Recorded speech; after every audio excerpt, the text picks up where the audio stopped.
Hey guys, it's Final Master Link, and welcome to a little different sort of reading. Um, it's a pretty good story, I think I've heard. It's called The Eternal Gift, and let's just start. Calm night air swept across the land, and all was well. Stars above twinkled happily down on the world below. Moonlight cascaded through the cave's gaping opening, illuminating dreary ground and cracked ceiling. The mountain orifice seemed to stretch endlessly into the darkness beyond. A lone figure rose from his sleeping position on the cave floor and started toward the entrance of his residence. The sky was dark enough. It was time again. Arcturus, he thought thoughtfully. The figure looked up at the remarkably bright constellation. He was pleased to see it so clearly on what he had predicted would be a cloudy night. A small writing instrument in hand, Spike stomped back toward a wooden desk at the back of the cave. Only a few heads taller than the average pony, Spike viewed his relatively small statue as an advantage over his fellow dragons. He could relate better to most. He received a blank sheet of paper from near a stack of complex drawings and sketches. He began jotting down what he had seen in the sky, purely from memory. Such was his nature. Having spent a few hundred spare years developing his remarkable abilities of recollection, with a glance at a massive stack of recordings to his right, he couldn't help but be amazed. All this time, he thought, I've been working on star sheets for so long, and there's still more to do. 400 years. But relative to his life in its eternity, those years were a snap of a claw. A laugh couldn't help but escape his mouth as he looked around the walls of the cave. Had any number of art critics seen the murals and paintings that covered every square inch of the cold stone surfaces, they would declare the creature responsible the greatest artist in Equestria. And they had, as a matter of fact. 2 millennia ago, he remembered. I guess the secret has been lost. And a shame that it was. Equestrians would likely never know that the greatest artists of their time lived in a cave not a mile away from their bustling cities. They could learn a great deal from him, yet Spike's humility had kept him from them. It's my job to seek them out. My work was for my amusement, if they want to. But his train of thought came to a stop. Try as he might to convince himself that he was happy alone. I miss them, he realized for the thousandth time. Laying his pen in his hand gently down on the desk, he walked slowly toward one of the numerous paintings the cave walls bore. He remembered the reason they had been created, the promise he made so long ago. I'll make sure I never forget them, he had told himself. Against the pepper-gray background was one of his greatest artistic triumphs, hailed as a veritable masterpiece by equestrians thousands of years ago. Spike was evident that the beauty was in the subject, not the artwork. He could remember that day with staggering clarity. The day when his dreams were finally fulfilled.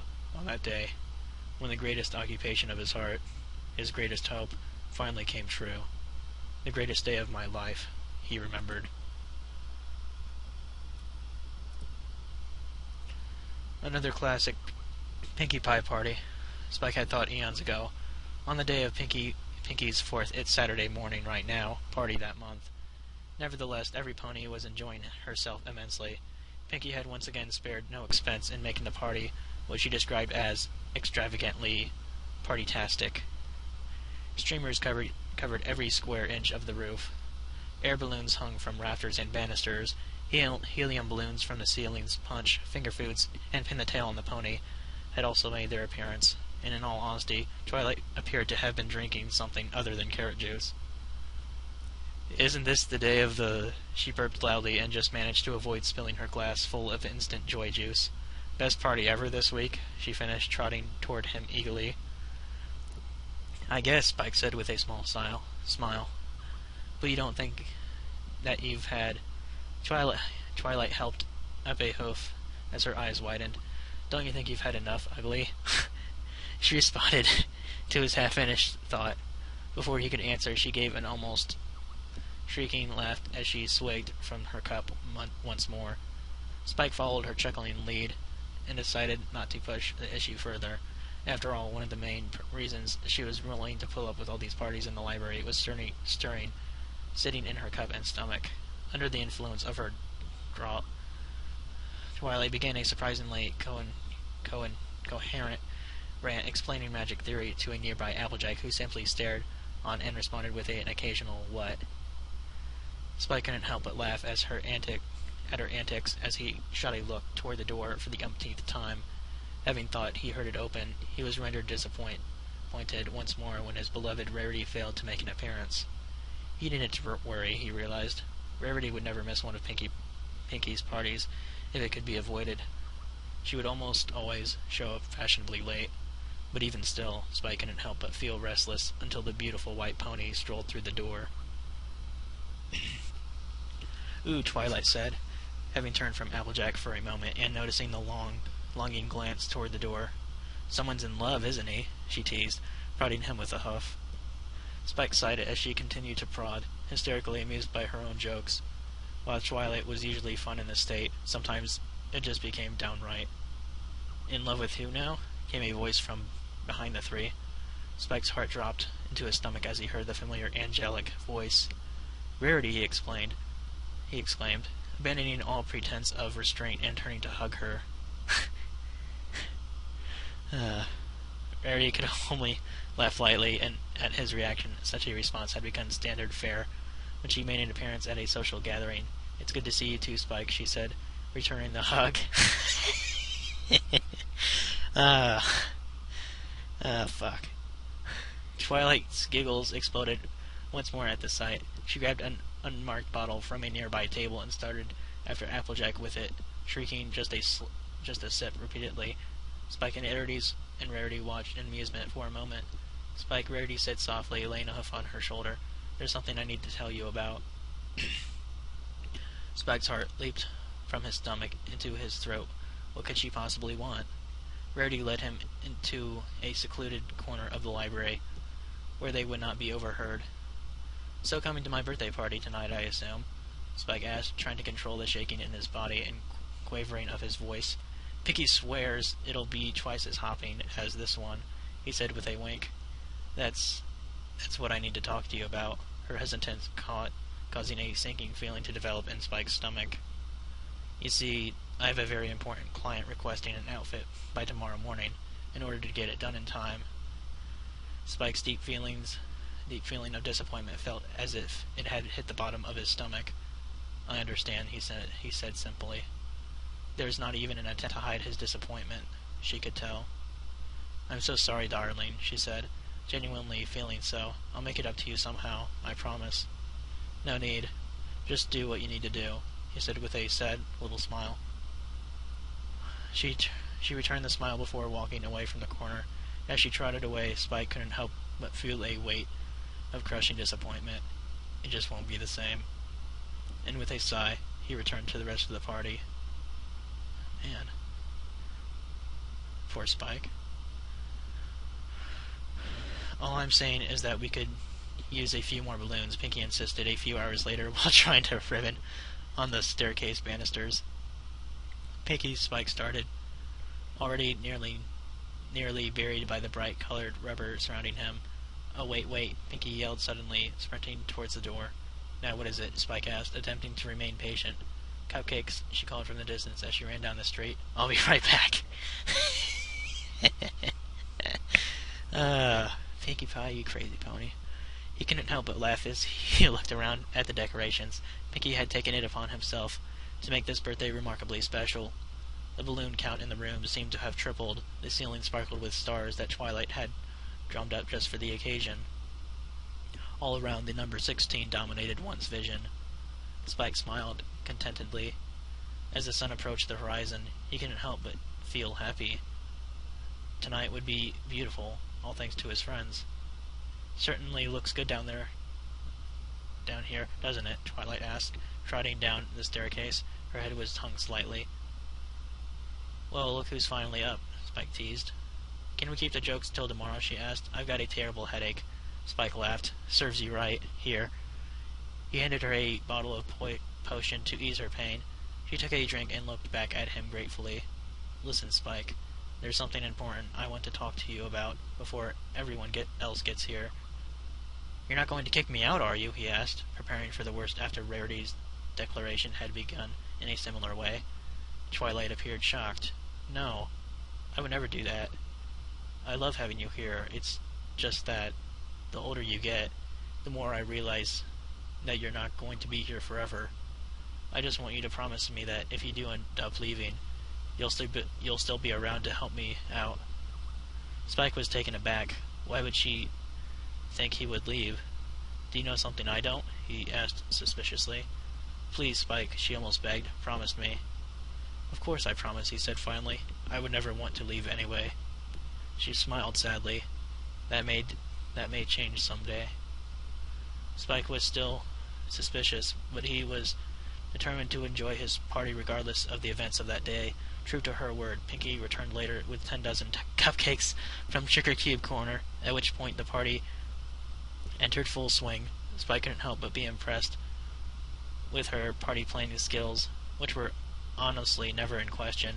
Half of Ponyville seemed to have come out to celebrate with the dragon and his closest friends, the other half absent by necessity and not choice.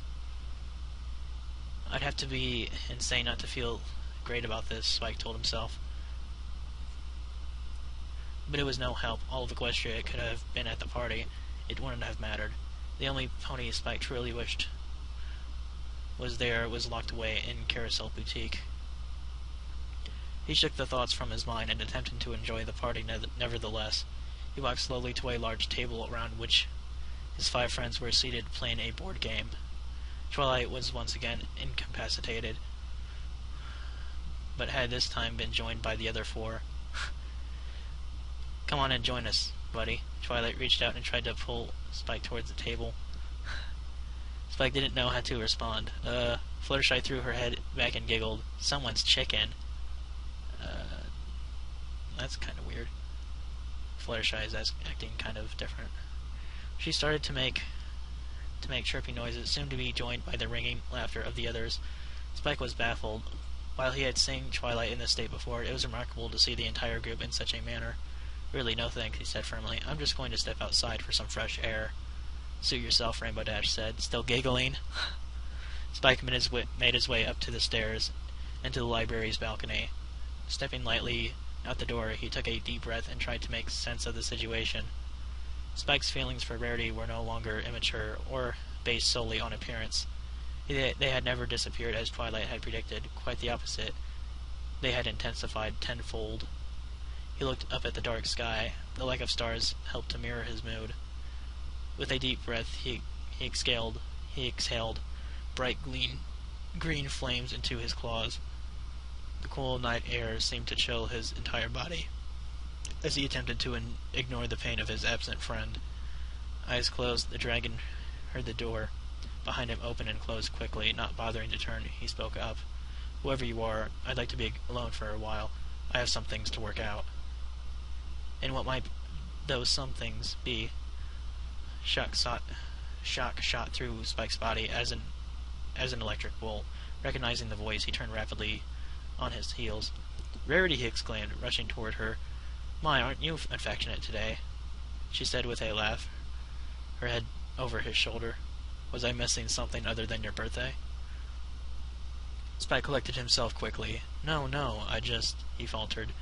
I'm really happy that you made it here. Did you finish your order? She laughed again. There is no order, Spike. He looked at her in confusion, slightly hurt. I wanted to surprise you, she said apologetically at his expression. I'm sorry if I disappointed you. Spike shook off the slight feeling of betrayal and smiled. There you are, now. That's what matters. But why are you up here? I'm sure the rest of the party is more exciting than my thinking escapades. It's your birthday. I wanted to spend time with you, she replied with a smile. Rarity approached the balcony, and the pair turned back toward the darkened sky. It's beautiful, Spike chuckled. It's covered in clouds. Rarity coughed in an uncharacteristic, nervous state. Spike couldn't help but anticipate the reason for her behavior. I mean it's... She cleared her throat again before falling silent.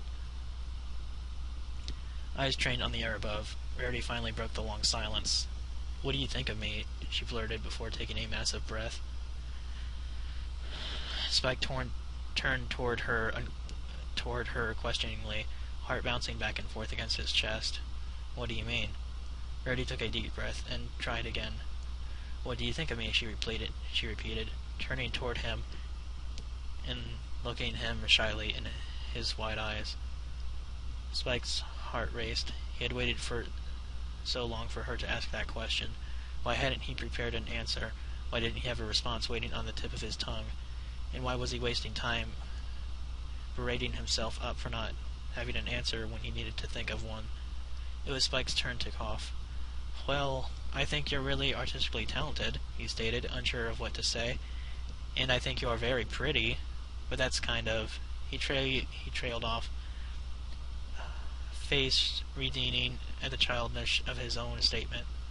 It was clear to that white unicorn that he was embarrassed, but she was determined. Go on, Spike, she encouraged. He took a long breath and started anew. I think you're a really wonderful person, a wonderful friend. A wonderful friend, he thought, blown away at his own stupidity.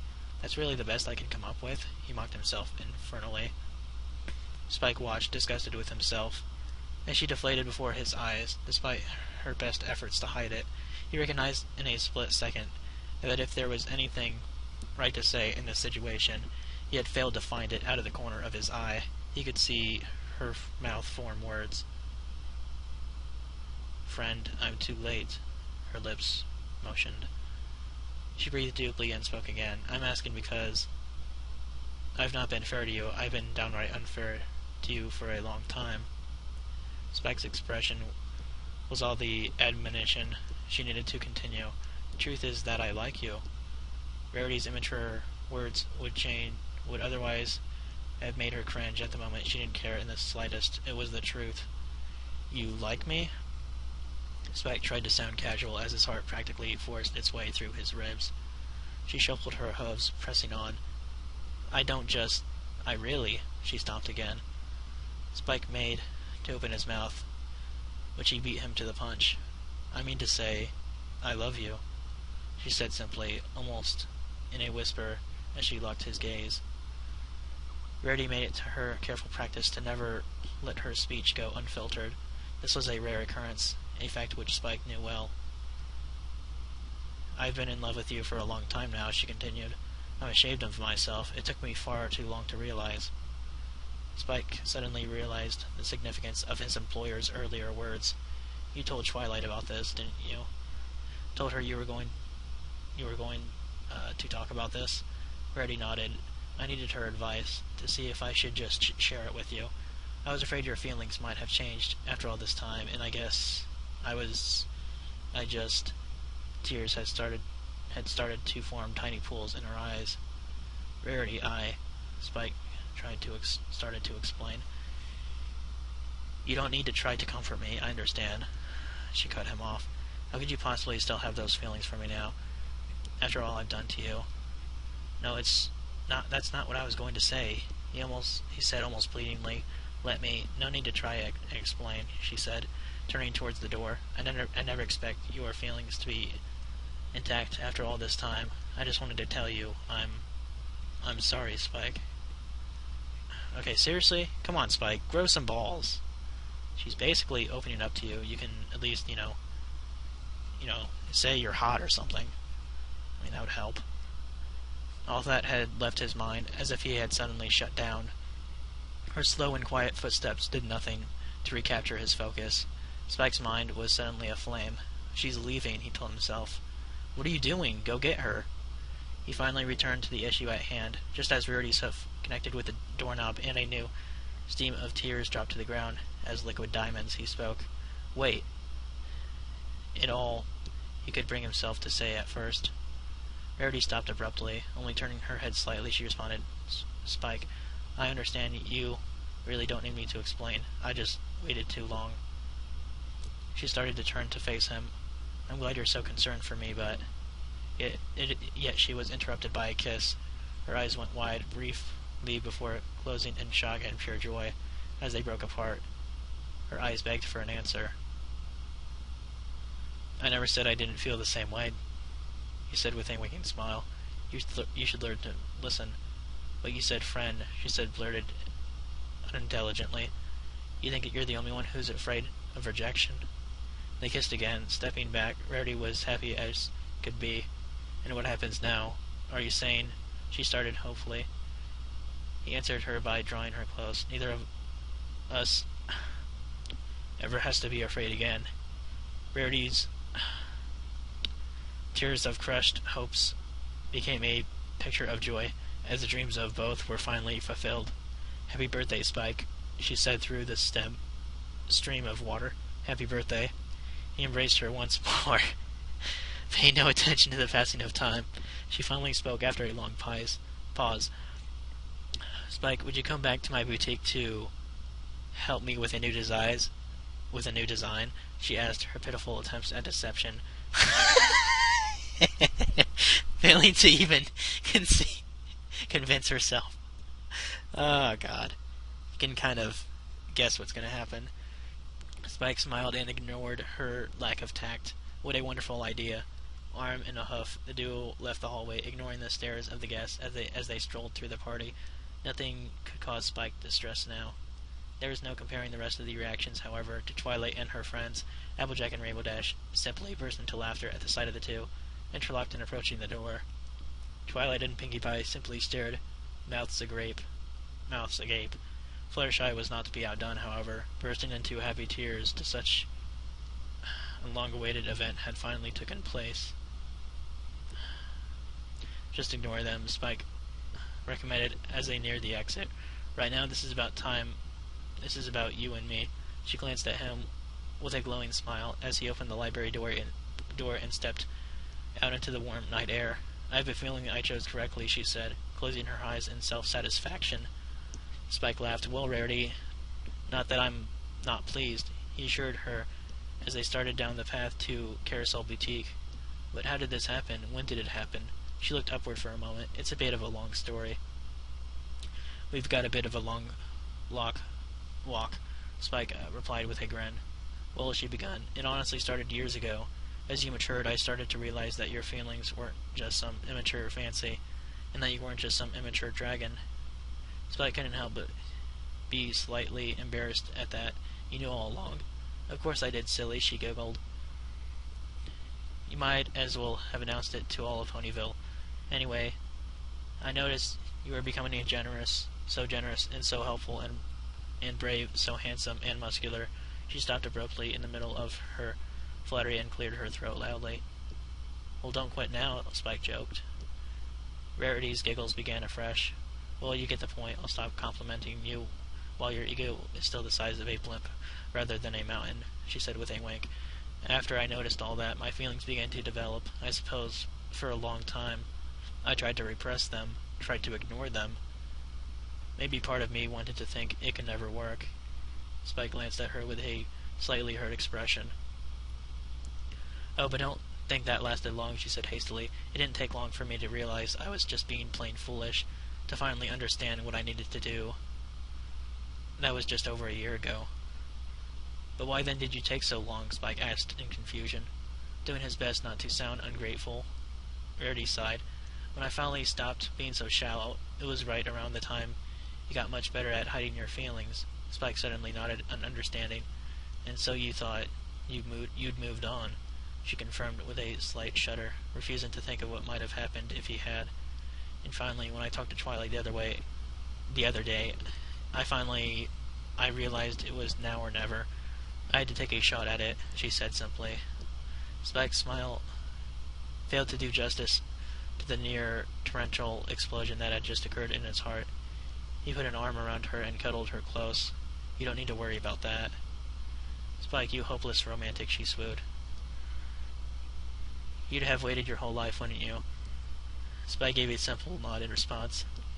Yet it was more meaningful than any words Rarity had ever heard.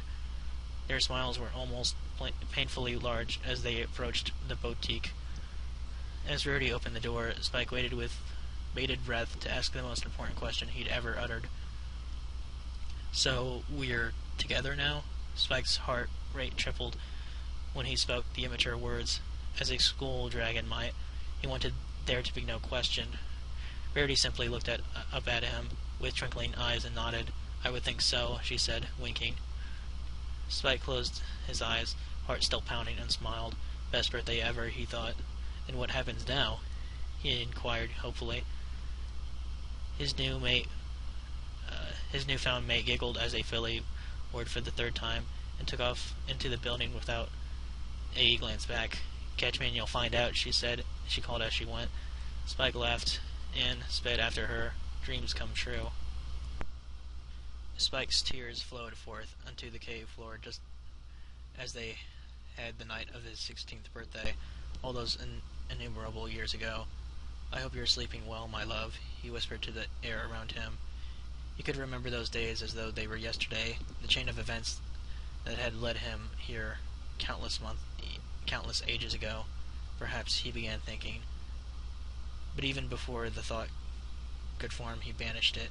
A dragon's life was not something to be tarnished with regret. He walked along the paint-covered walls until he came to rest at what he believed was one of his true masterpieces, a friend, a kind soul that was always willing to help when she was needed. So long as her head wasn't buried in a book, Spike chuckled to himself. But that day, the first time I truly needed her help, she had none. Spike sighed, recalling the event. Such a smart pony. So wonderful. Twilight stood in the center of the library, horn aglow in a futile attempt to return the building to its usually orderly state.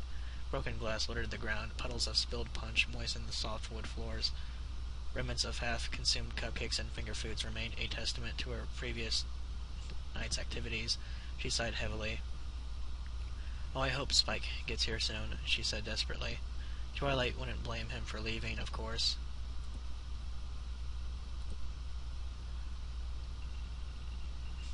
But who wouldn't want to spend the night with the love of their life after they had finally confessed their feelings for one another? And on his 16th birthday, no less. So many good things in one day, so remarkable. But it was nevertheless a difficult morning. After Spike's party and departure the night before, Twilight had been left to clean the library alone. She could only hope he would be back soon. A sense of relief swept through the mayor's body as a loud knock could be heard at the door.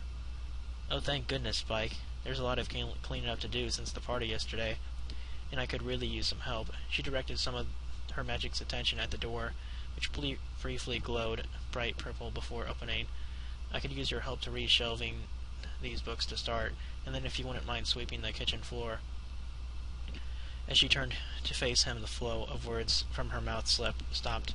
Her smile faded, and her demeanor shifted from focused to concerned. Spike was in a terrible state as he walked through the door. It was as if he had been up all night, and he had. His eyes were sunken and hollow, his claws wore teeth marks. Okay. Even his scales seemed out of place and slightly discolored. Worst of all was his expression, depressed, haunted, but above all, desperate. "Twilight, I need your help," he whispered, holding out a letter. Even the consummate student couldn't ignore her best friend in such a state. She dropped the books in her hold and rushed to him. "Spike, what happened to you? Are you all right?" The dragon couldn't speak. He simply held the scroll up to his pony friend. Twilight's horn glowed once more as she snatched it from his hand. Unfurling it quickly, she sought to read it quickly to gain an inkling of what caused him such distress. She couldn't have read past the first paragraph, however. Immediately understanding, she went to hug the distraught dragon. "Twilight," he said from beneath the embrace, "I need you to help me." Spike couldn't help but blush slightly at his own childish words. He, now considered an adult, was practically begging for the advice of his employer. But he was also beyond being concerned with whether or not the situation was dignified. "What should I do?" he asked pleadingly. Twilight was at a loss after reading the letter. It was a remarkable blow, for what she could never have been prepared. I don't know what to tell you," she responded, marveling even as the words escaped her lips. "I never knew." He sighed as he broke away from the hug, fighting back tears. "I was afraid you would say that I never knew either. and I have no idea how to react. Please, I need something to go on. I'm a wreck. He looked down at his feet and hung his shoulders as he awaited her response. Twilight could only find one helpful suggestion: talk to her. Spike looked back up, and tilted his head. Talk to her, Twilight repeated firmly. She's what's most important to you. I have a feeling she'll be able to tell you exactly what you need to do. Spike could only help. He nodded in thanks, barely able to find words. If you still need help.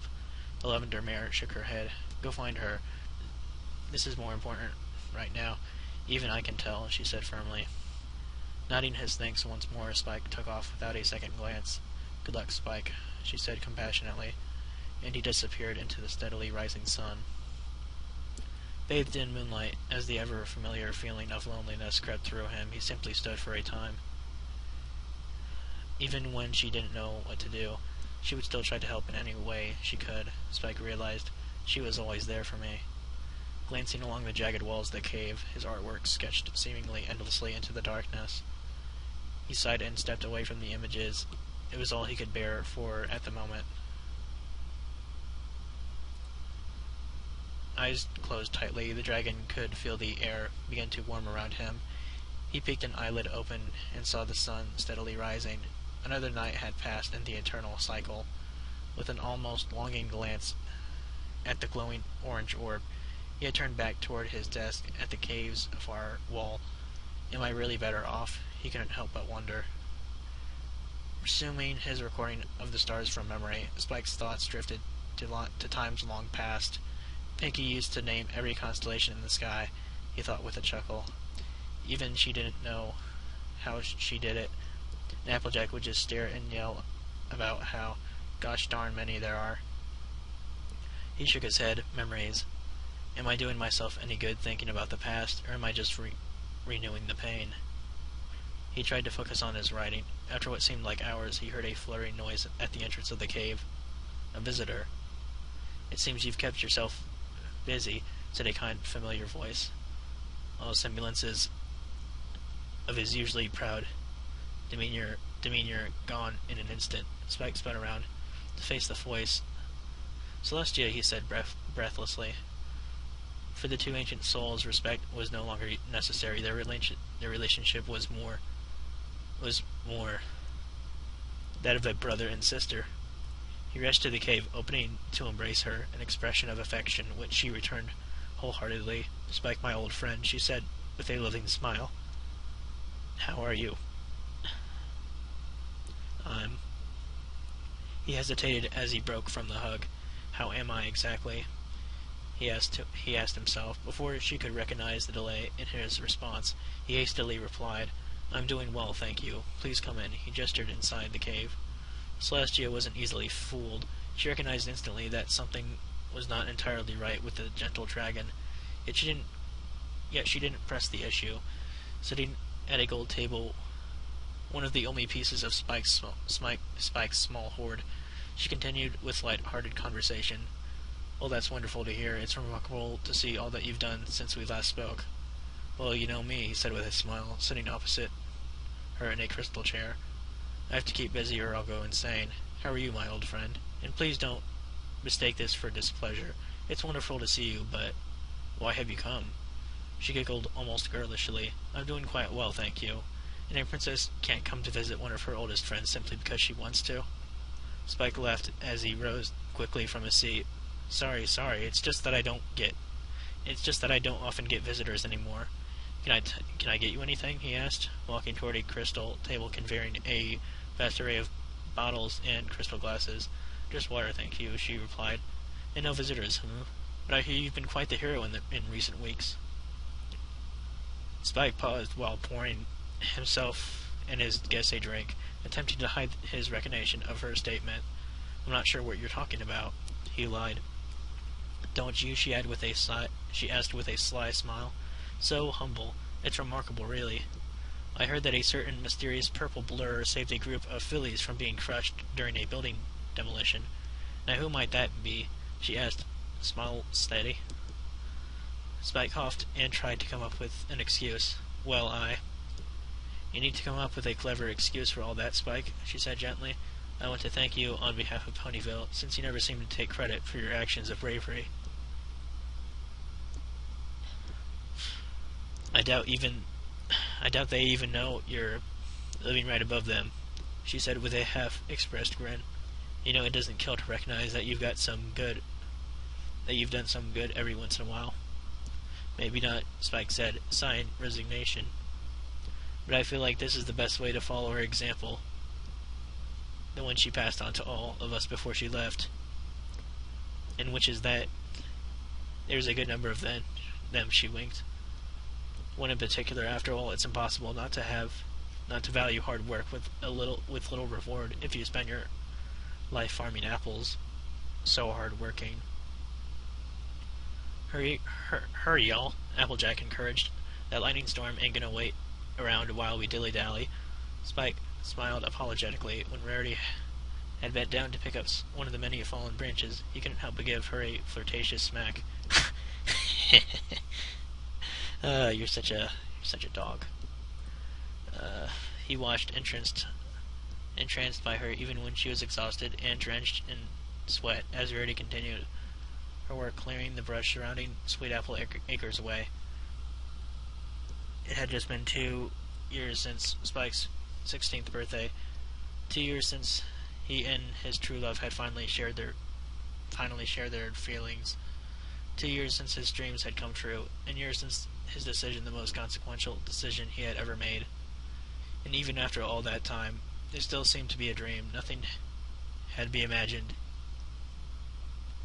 his hopes would be fulfilled so thoroughly. He approached the large hole that Twilight had magically created, filled once again with the surrounding brush and dead tree branches. He breathed the flame into it, setting the otherwise hazardous material aflame. Boy howdy, this is much faster than how we used to do it. Thank you kindly, Spike. No trouble, he said with a smile. Why are we doing all this anyway? Pinkie Pie asked. If the lightning hits the brush, it could set the whole orchard on fire. Fluttershy answered before Applejack could manage. That's right, Applejack nodded approval. If you don't clear all this stuff away, we could be facing a lot bigger problems than just a lightning storm. All of Ponyville could end up catching fire. Well, we're certainly happy to help, Rarity said, placing one of the last branches in the pit. She had impressed everyone, including herself, over the last 2 years. Ever since the beginning of her and her beloved's relationship, her entire perspective on life had changed. Even the fashionista, Rarity had nevertheless become much less adverse to all things icky, become much more willing to help wherever she could. Her generosity personality seemed to have even amplified 100 times. Spike said what happened to be the last load of material exhausted. The rest of the ponies collapsed around him to rest before going inside. Well, that was fun, Twilight said sarcastically. But at least now, guys, came a familiar voice. Guys, we have a serious problem. A multicolored blur rocketed to the ground, sending the nearby dirt into a frenzied cloud. Through the filthy air, the others could make out Rainbow Dash's silhouette. What's going on, Rainbow? Applejack asked. I just talked to the other Pegasus ponies, she answered breathlessly. They had the scheduling off. The storm isn't starting tomorrow. As if on cue, a massive crack of lightning was heard in the distance. None of the 7 moved, seemingly rooted to the ground. A second crack whipped them into motion. A bolt of lightning struck the ground only a few 100 feet away. What are y'all waiting for? Go, Applejack bellowed. They sprinted toward the nearby barn as heavy raindrops began to fall. Fluttershy quickly fell behind the rest, as her timidity seemed to physically restrain her. Though the now pouring rain, the distance between each pony was difficult to extinguish. Vision was obscured, senses blurred. After a brief sprint, they stopped to catch their breath. We're almost there, Twilight said. We just need to... Wait a second. Rainbow held her hoof up. Where's Fluttershy? They looked around in a panic, but failed to find the pink and cream pony through the sheets of rain. They were silent and immobile for only a second. What are y'all standing around for? Applejack demanded, and sprinted back toward the orchard, the rest of the group in hot pursuit. They scored the areas as best as they could through the walls of water. Applejack rushed by memory to the last place in the orchard she had recalled seeing her shy friend. As if it were a miracle, she saw a flash of pink through the liquid sheets and numerous tree trunks. Fluttershy, she cried out into the distance. The flash of pink shifted, but disappeared again instantly. An almost inaudible voice called out, "Applejack, I'm sorry, I just..." "Don't worry," Applejack said as she searched desperately for Fluttershy's exact location. "I'm going to..." As if in a nightmare, a crack of lightning struck a tree not 10 feet away, the middle of the trunk almost completely destroyed. It swayed dangerously. Fluttershy, Applejack screamed, unable to locate the fragile pony through the elemental assault. "Get out of there." In what seemed to be slow motion, a break in the rain made the gentle Fluttershy clearly visible, with an almost explosive noise. The damaged tree broke free from its final hold on the ground and fell toward the fear-stricken pony. Applejack wasted no time. Body seemingly moved independent of her thoughts. She rushed forward. She leaped towards Fluttershy and pushed her out of the way just in time to save them. One of them. As the tree finally came to the earth, Applejack was pinned to the ground with a sickening crack. It wasn't the tree. Fluttershy could only look in horror as the others quickly approached. When in Equestria happened, Twilight asked as she rushed to the scene with the others. "We heard..." She stopped dead at the sight of their friend pinned helplessly beneath the massive tree trunk. She and Rarity looked at one another. They knew what they had to do. Their hordes glowed simultaneously, combining their magic. The tree floated from their injured friend as if it were a feather. Rushing to Applejack's side, the six sat on the soaked ground. Applejack, Fluttershy was the first to speak. "Shh." Applejack waved a hoof. "There is no time for that right now. I'm going to get help," Rainbow said, making to take off toward the town. "Rainbow," Applejack cried after her, "don't go." Rainbow returned to the ground in confusion, a look shared by the rest of the group. "AJ, we can still get you to the hospital. We can still..." "No, you can't," Applejack coughed, expelling blood from her lungs. "It's too late. That tree, it did too much damage. By the time we got here, a single tear slid from her eye across her face." The others couldn't hold back their tears any longer. They began sobbing openly as the rain picked up around them once more. Bolts of burning light struck the ground all around them, but the weather may as well have been absent. All they could focus on was their fading friend. "Applejack, I'm so sorry," Fluttershy heaved between sobs. "If I hadn't been such a coward..." "Now you cut that out now," Applejack replied in a quiet yet stern voice. "I did that because it was my decision. Don't blame yourself." She laid a comforting hoof on the guilt-ridden Fluttershy's shoulder. "Life is about choices, Sugar Cube," she said gently. "This is mine. This is how I want to go. Making sure my friend can go on."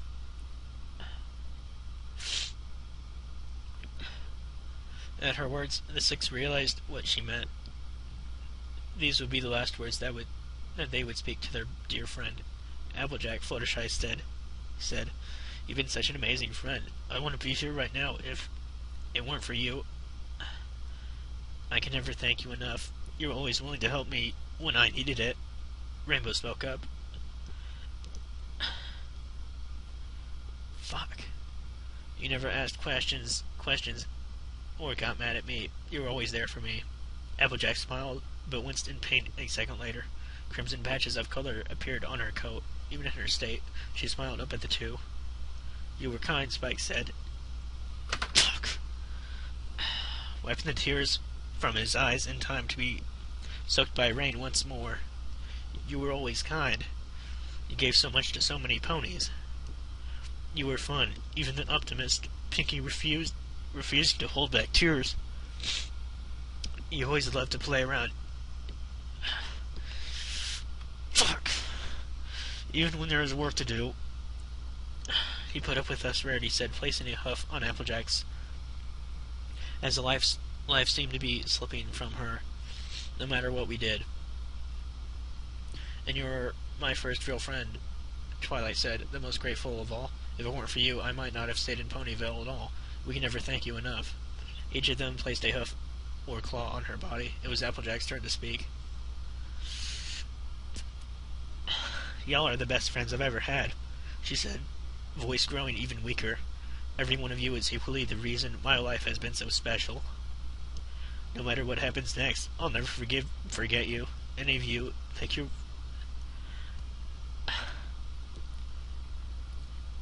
all for the best life a pony could ever ask for.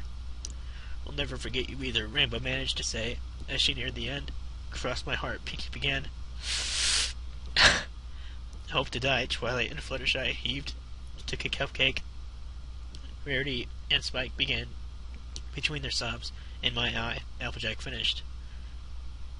They paused, speaking for a moment as the rain pounded the ground around them. "Goodbye, everyone," Applejack said firmly. I can't read the next line.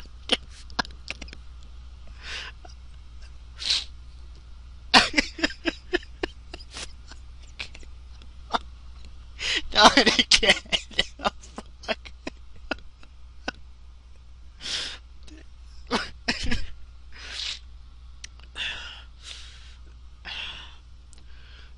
Okay, I'm fine right now. "I love you all more than you'll ever know." Her last breath left her body in a final slow exhalation. Applejack's eyes closed for the last time, and her life slipped away. A single glowing tear slipped from her eyes, and she breathed no more.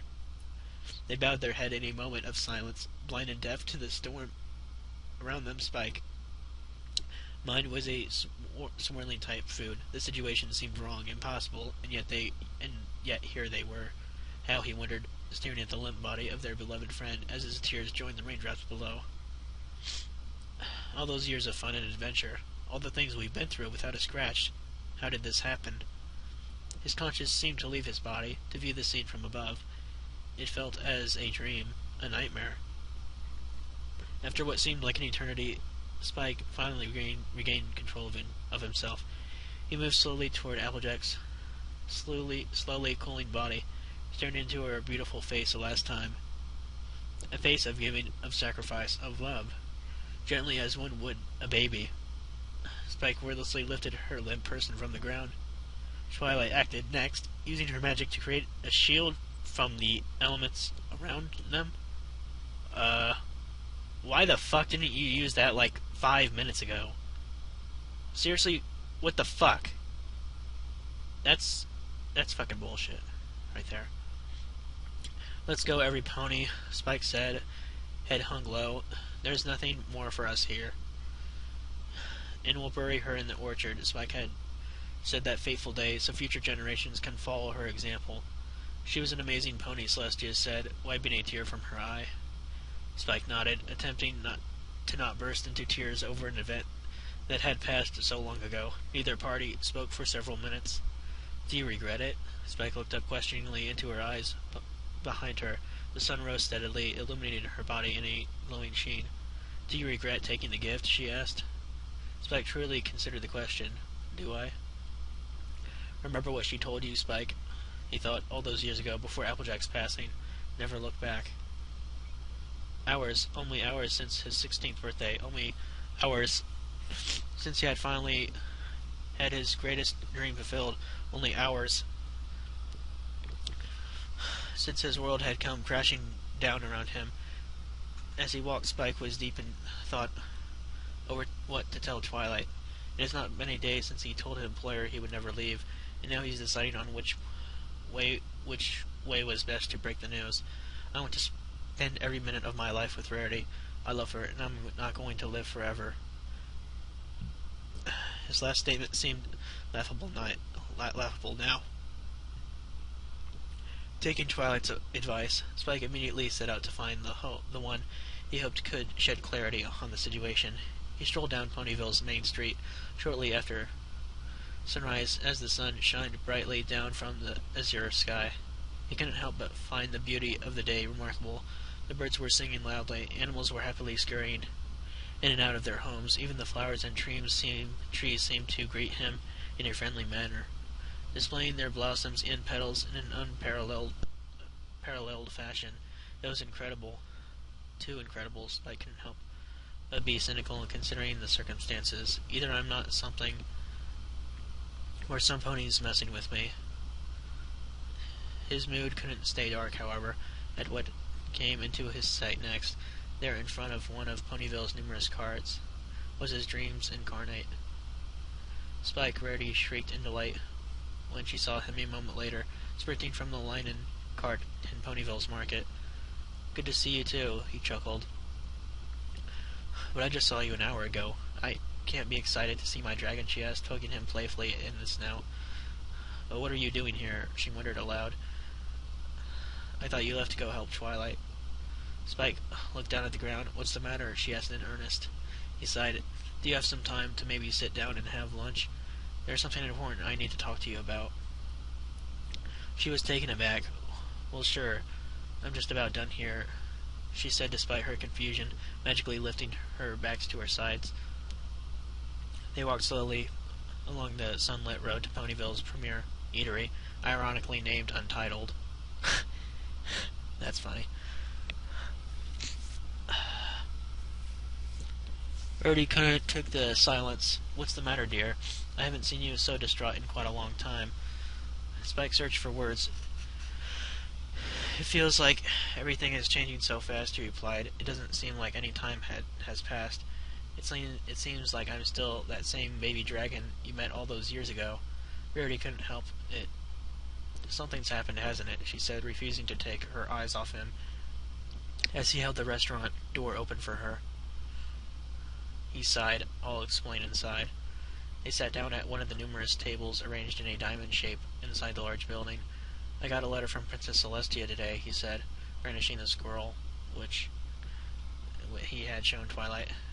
"What? Read it," he insisted. She obligated, carefully eyeing him before unfurling the scroll. "Dearest Spike," she began aloud, continuing to read the rest in her head.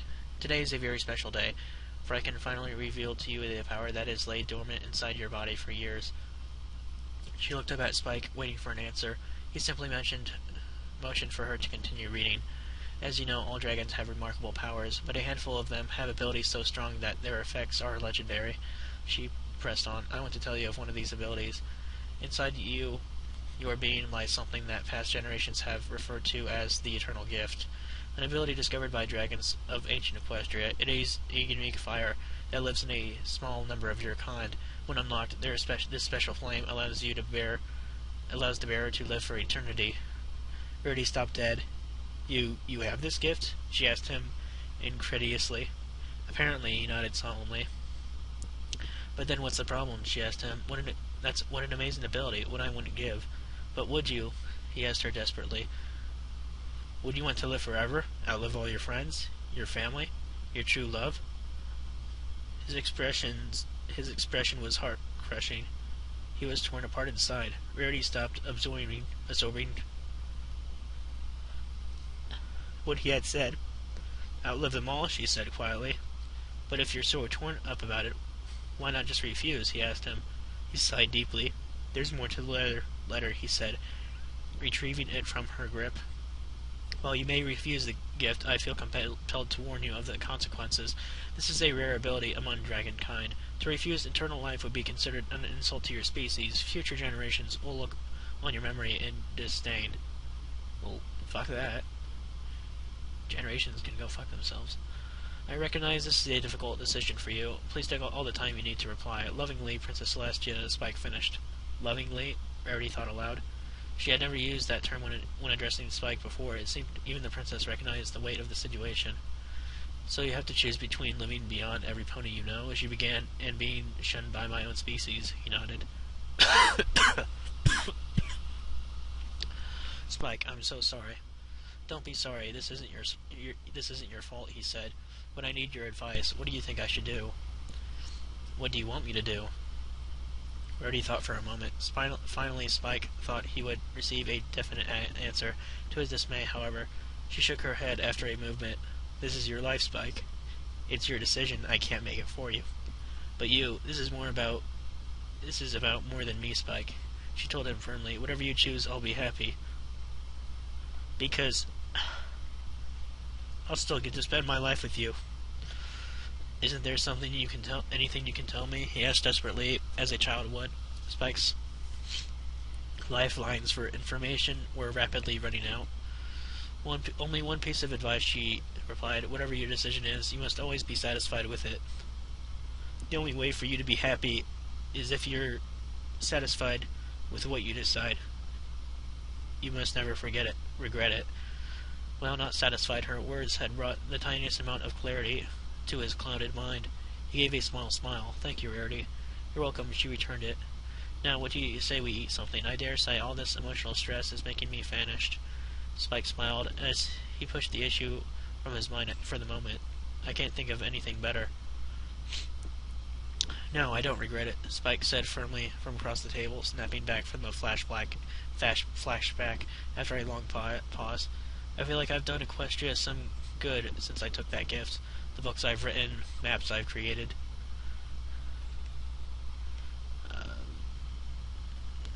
Advancements I've been responsible for.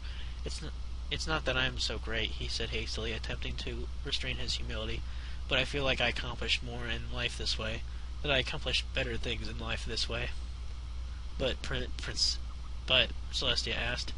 He drew a long breath, staring at the stacks of books he had written, the numerous maps he had created since unlocking his amazing ability. He had done Equestria science, art, and history, an innumerable number of favors, but even still, I can't help but think that maybe I might have been better off, he exhaled slowly. You have done Equestria an amazing amount of good, she admitted, never having doubted it. You followed their example religiously. I suppose I have, he said. She was so generous. I never would have thought this could happen, Twilight said, shocked at the relevance that had come from Canterlot. They stood silently in the library, trying to find a solution to the problem that had arisen as the sun set gently over Ponyville's hills. Darkness crept in slowly, mimicking the dire feelings that had appeared in their hearts since the discovery. Standing alone, Standing Stone Stick in Ponyville's library, the 6 remaining members of the group attempted to process the sobering letter they had received. Disaster has struck the nearby country of Soteria in a manner I could never have anticipated, Twilight read to her friends. The mountain upon which their capital city of Everdale was built was revealed to be a volcano erupting and causing likely irreparable damage to the city. Why are you in no way obligated to assist them? I'm sure the help would be appreciated. I felt it necessary to inform you, since you're always willing to help. All were in shock. That city, standing tall, every statement to the previous eternality, I don't know what the fuck that word is, of prosperity in their sister country, bathed in a fiery river. They had never given much thought to their neighboring land, and I thought we were the only ones who had to deal with disasters like that, Rainbow said soberly. But what can we do? Rarity asked the rest. We all have responsibilities here. What can we do to help them? She wondered desperately. And it was true. Every pony had garnered immense responsibilities since Applejack's death 4 years before. Pinkie Pie had also left the great responsibility of Sugar Cube Corner since Mr. and Mrs. Cake's retirement, a business that had grown massive since their leaving. Fuck. Really? Someone's calling me now? Okay, apparently not. Sorry you guys had to hear that. She was busy almost constantly and put in as much work as possible to keep the business as explosively popular as it had become. Twilight had finished her studies for Princess Celestia, taking on responsibilities to further magical study. For all the ponies of the land, her magic had reached a state of incredible power, rivaling that of the 2 princesses. Rarity's boutique had grown in popularity as well. Now employing almost 200 ponies, she spent hour after hour designing the fashions that almost everyone in their wood had come to enjoy. Spike, meanwhile, helped her in marketing and the creation of her outfits that lived in legend around in the world. At a move which shocked everyone, Sweet Apple Acres had been left to the care of the now consummate hard worker Rainbow Dash. She had taken the responsibility as a great honor. making sure that the farm lived up to the great name their beloved friend had given it in her care-filled life.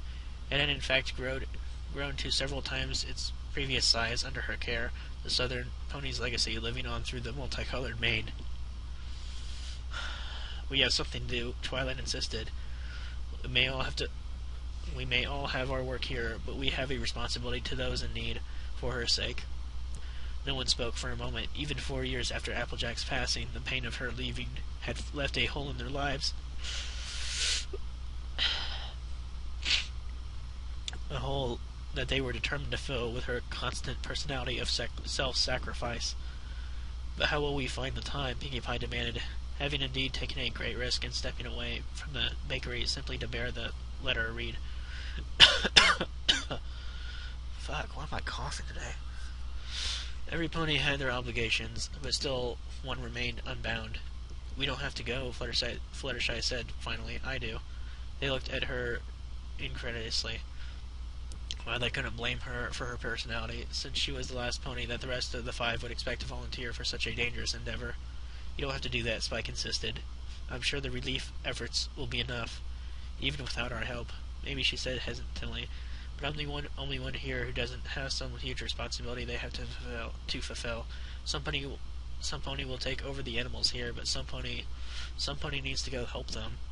They started all of her determination. But Rarity started, but nothing, responded in an uncharacteristic loud voice. Applejack, she gave her life so that I could go on, she said, attempting to keep from breaking down as a tear appeared in her eye for their loss. Fuck. It's a line that really doesn't need to be in the story. But she collected herself. I need to do what I can for these ponies, even if it means I meet the same fate.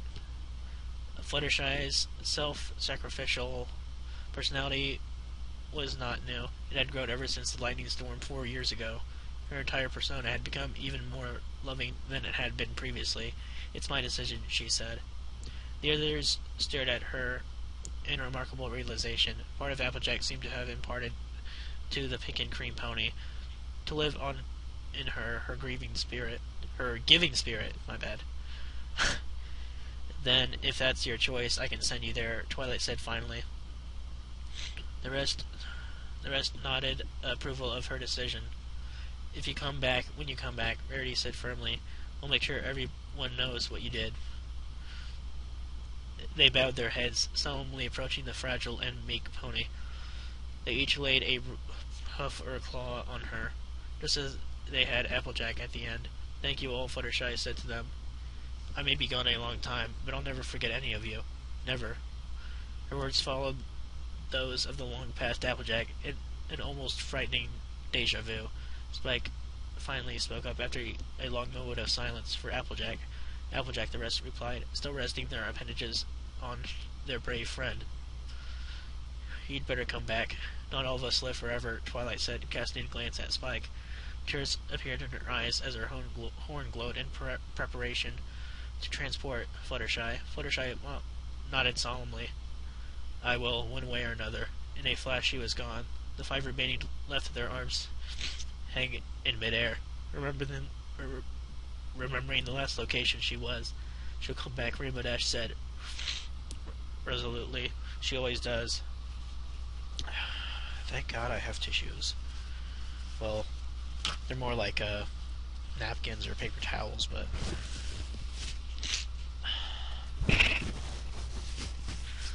sorry if I hit the mic.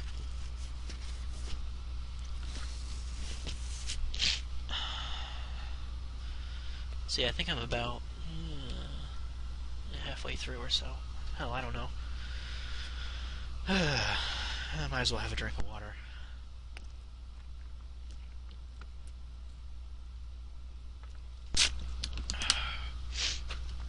Alright. Let's do this. The following months seemed to drag on for an eternity. They looked forward every week to letters that would arrive from Fluttershy telling them of her endeavors to help the ponies in need. We started rebuilding today, she had told them just last week. All the rubble has been cleared away. and were finally able to start returning the city to the state it was. But it's a long-term goal. The capital city was just the beginning. Cities and villages for hundreds of miles around were destroyed before the lava flow could be contained. I'll let you know how it's going. Love always, Fluttershy. Twilight closed the letter 8 months after their gentle friend had left, looking solemnly around as they stood in Carousel Boutique. She waited for someone to speak. The dress that Spike and Rarity had been working on was forgotten. This was more important. She's doing what she does best, Rainbow said knowingly, giving of herself until there's nothing left to give. They nodded regretfully. Rainbow spoke words of departure. I have to go. We have a lot of work to go on the farm. So do I, Pinky said willfully. There's a huge order coming in that I just have to start working on. We understand, Rarity said. Go do what you all need to do. We'll send word if we hear of anything more. Spike said the words that were on both Twilight and Rarity's mind. Rainbow and Pinky left quickly to return to their work. Twilight turned to face Rarity and Spike. Good luck on that order, you two. I'll come right away if I hear anything. She left in a hurry to return to the library. Rarity returned to her measurements wordlessly. Spike could tell she was just trying to hide a face of deep concern. Even after all this time, she'll come back, he told her. Don't worry. Rarity spoke softly. I know I shouldn't, but I can't help it. After AJ. She trailed off. Spike could see the genuine concern in her words. She rarely referred to the southern pony by her nickname.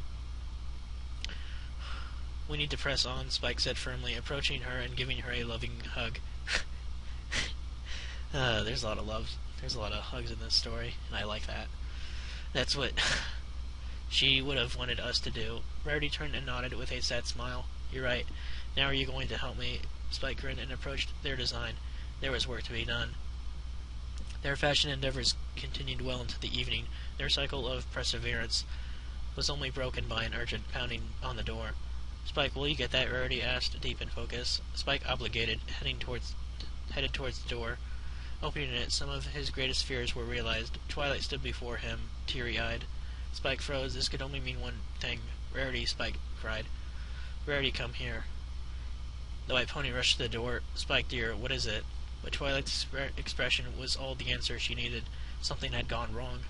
The lavender twilight led them through the streets toward what they would have otherwise thought was a parade, if not for what lay at the center. An obscured object was being carried on a large wooden poles by 4 strong stallions, surrounded by Canterlot soldiers, in what could only be many of the citizens of Soteria.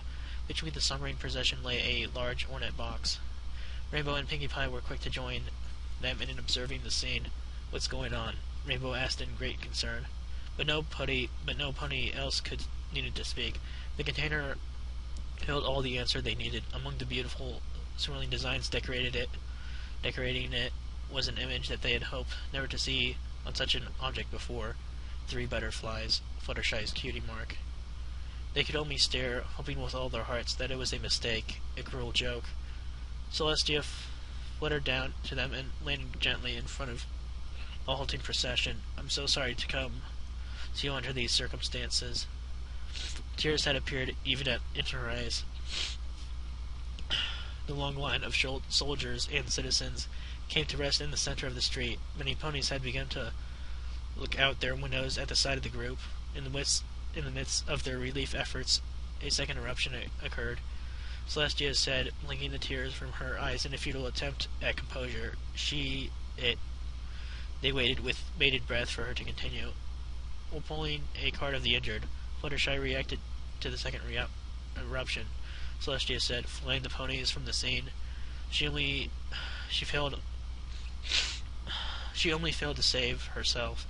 The 5 said in unison, stunned at the revelation. Celestia nodded, tears springing anew. I can think of no better way to give her last respects than to bring her to her hometown. Fuck. She deserves to be recognized for what she did. Nobody could speak. They hoped that she would be back, hoped for it with all their hearts, but not like this. I could make arrangements. Rainbow finally said through tears. She would be buried where Applejack was.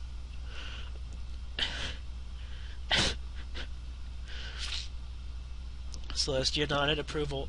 The group began to move once more toward Sweet Apple Acres, ponies of Ponyville. Celestia said to those poking their heads from windows, "A great tragedy has befallen us. One of our most beloved had finally left us. We ask that you come to honor her one last time." Ignoring all the other responsibilities, every pony rushed from their homes to join the procession. She would have felt so loved. Fuck. Damn it. Fuck. Fucking story. Fuck.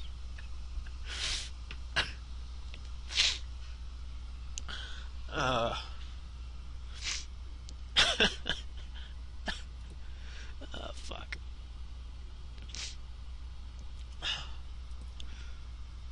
God damn it.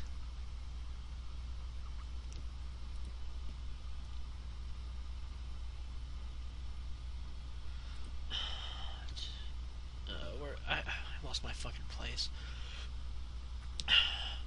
She would have felt so loved, Pinky said through sobs. They nodded solemnly as the group moved forward. There was a last gathering to be held for her. Preparations for a funeral had never been made so quickly. Twilight used her magic to conjure a stage, as well as seats for every pony in attendance. No small feat, considering that all of Ponyville had more had come forward to honor the amazing mirror. Set beside Applejack's impressive headstone, the stage now bore both Luna and Celestia. Seated behind them were Rainbow Dash, Pinkie Pie, Twilight Sparkle, Rarity, and Spike. They felt the need to be closest to her at the last moments.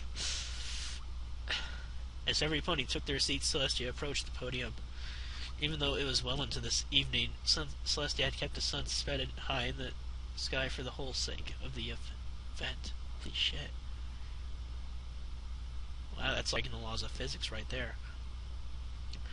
My faithful subjects, Celestia began, we have come here to remember the life and honor the passing of one of our greatest ponies we have ever known. Alright, come on. I can do this. Fluttershy's care for all things living has become the stuff of legend, she continued. Following the example of the equally loving Applejack, this amazing pony refused to compromise. She refused to back down, even in the face of great danger, even in the face of her own death. She would not abandon those in need. The crowd bowed their heads in honor of her. Celestia retreated, allowing Luna to come forward. Her death has wrought a great loss. Such amazing individuals are few and far in between. She gestured to the coffin, handling down clearly over the pit below, next to her long-past savior, Applejack. Satisfied with her testament, Luna stepped back as well, prompting the others to approach the stand. Surrounding the podium with bowed heads, the five prepared to speak. Fluttershy was the best friend a pony could ever ask for, Twilight began. Her generosity is impossible to compare. Her love had no bounds. None of us have ever had a greater honor than to simply know her, Rarity spoke up. She cared for everyone, took an interest in everything. Spike continued their eulogy. She was faithful, Rainbow said, and fun, Pinkie continued. Everything a pony could ever imagine. And even more than that.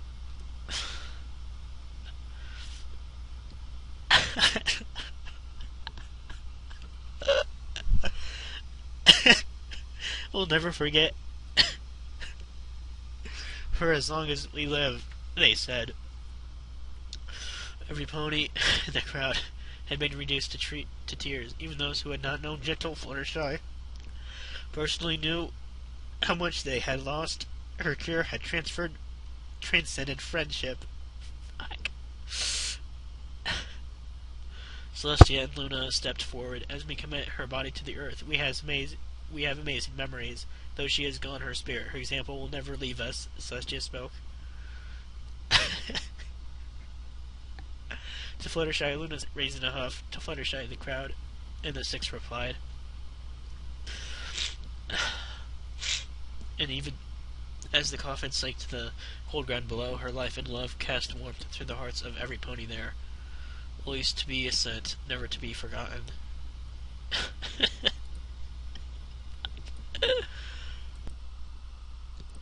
Alright, I was taking a small break, but let's continue on.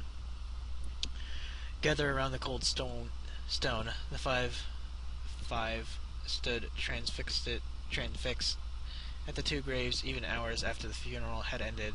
Celestia had allowed them to open the casket so that they would be allowed one last look at their beloved Fluttershy. While the sun had finally set, they did not care.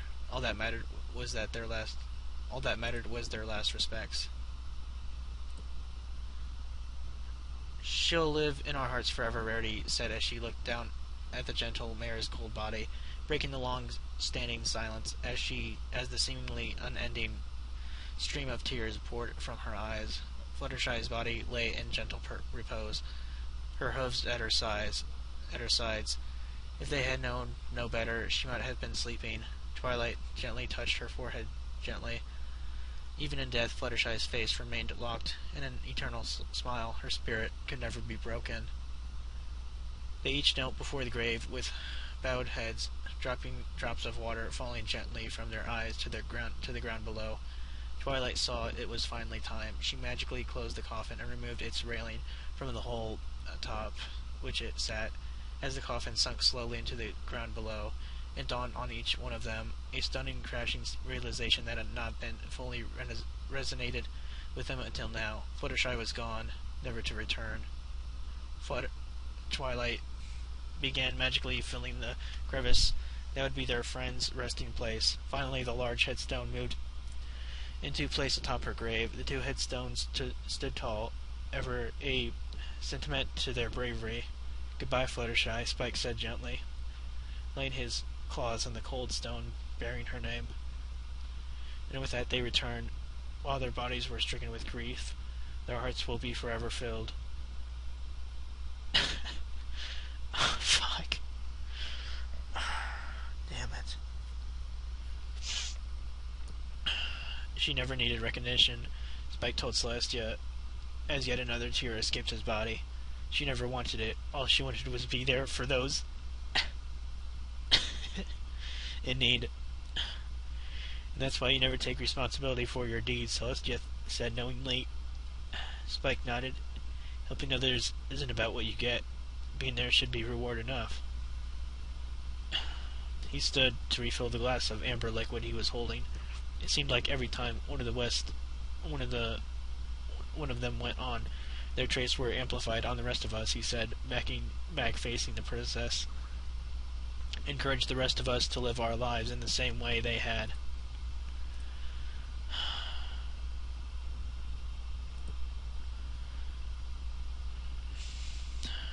God, this is fucking crazy.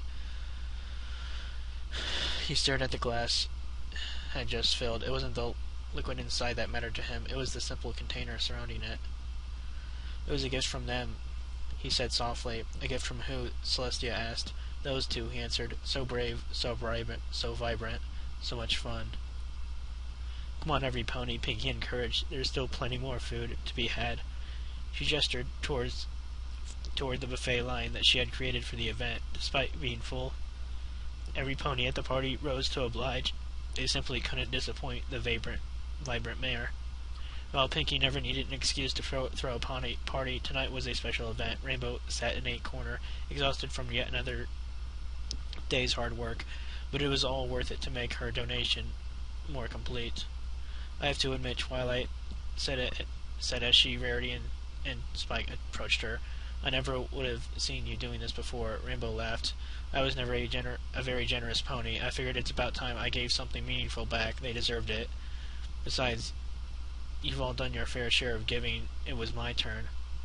Spike and Rarity smiled. They needed those clothes. Besides, it's not like the business wouldn't take a small hit. And it was true. The clothing Spike and Rarity had generously donated after Everdale's reconstruction was complete had had an incredible effect on returning life in Cetaria to normal. When you employ 5,000 ponies, giving a little something to those in need won't hurt too much, Rarity reasoned. It had been almost 10 years since the passing of beloved Fluttershy. Every pony seemed determined to follow not only her example, but Applejack's as well. Each citizen seemed to give back daily in a different manner. The world had become a brighter place, all thanks to the two. And the efforts you gave, Rainbow addressed Twilight. That city was back to normal after half a day. Oh, stop flattering me. Twilight smiled in embarrassment, attempting to wave away the compliment, but it was no use. She had indeed helped to rebuild Everdale in a matter of only 12 hours, when she found the time. Besides, Rainbow said, all that work I've been doing on the farm, it got to be too much after a while. I'm not exactly young anymore, she said, smiling weakly. I figure they can put it to better use. Pinkie Pie dashed over and threw a hug. Oh, fuck. Fucking hugs. Damn it.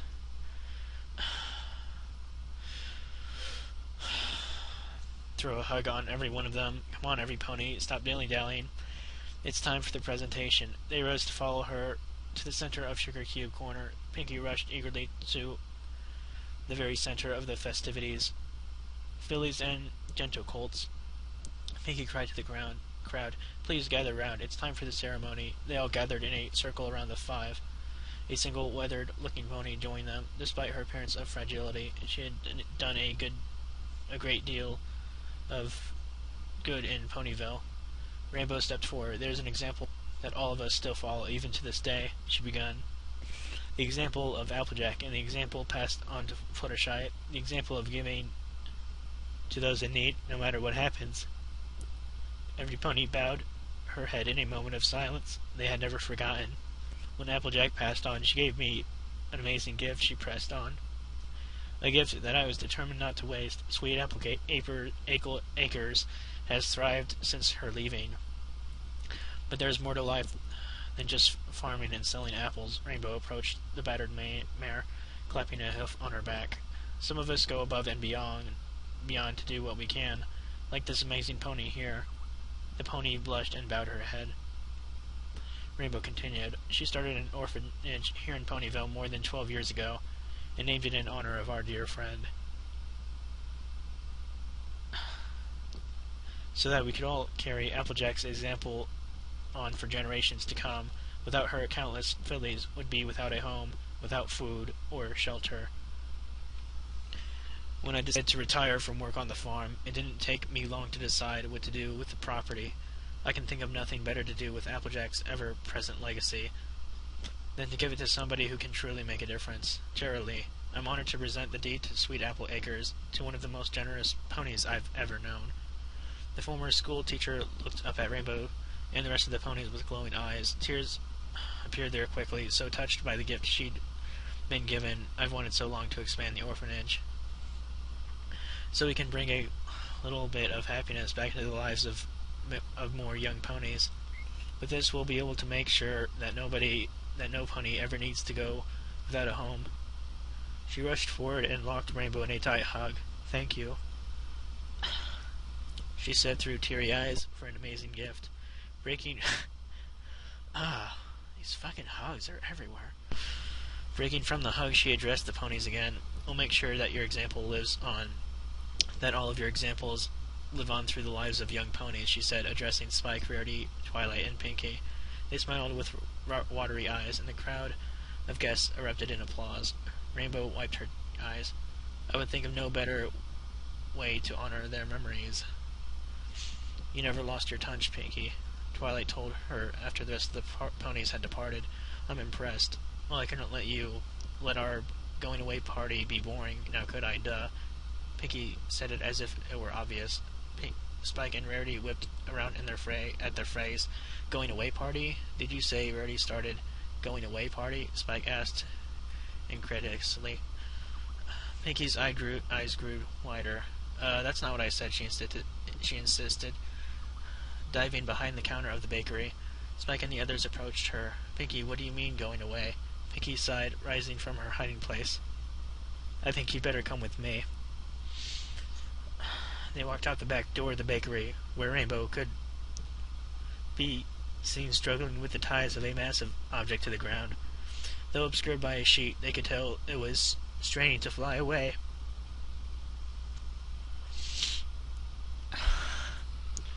I'm not gonna lie, people. This is gonna be difficult for me to get through compared to the last compared to the other ones.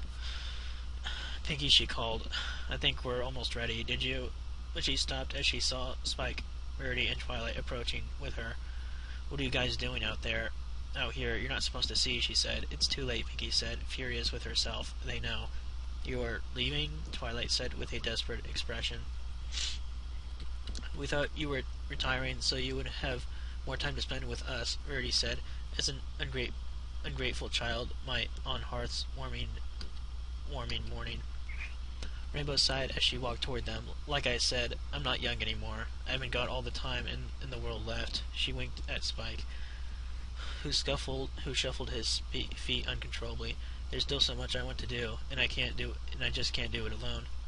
And I wouldn't let you go alone, Pinkie Pie said, bouncing happily toward her.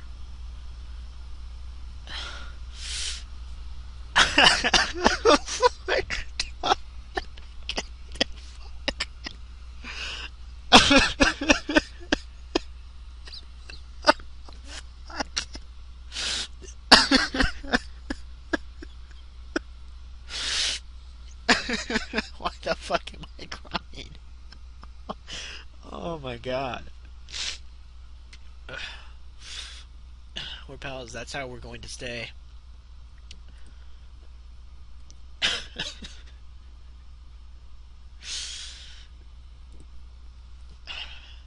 That's how we're going to stay.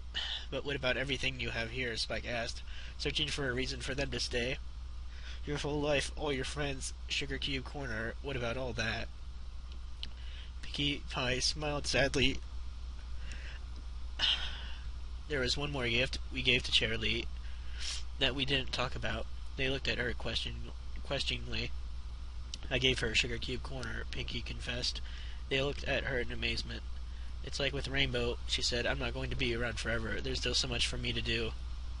I knew that if I gave her the bakery, it would be put to the best use possible. Twilight looked on sadly, grimly accepting the truth. There's no change in your minds, is there?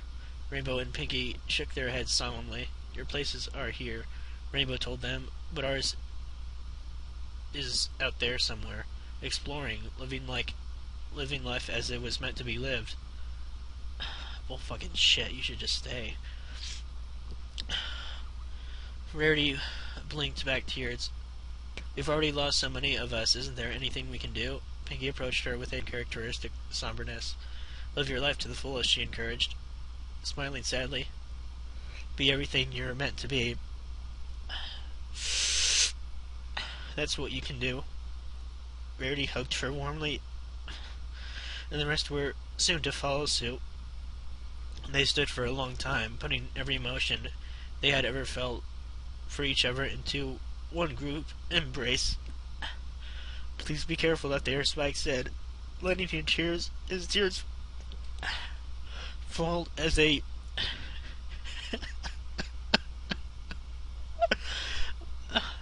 stood together. We can't take losing any more of you. You're not losing us, Rainbow assured him.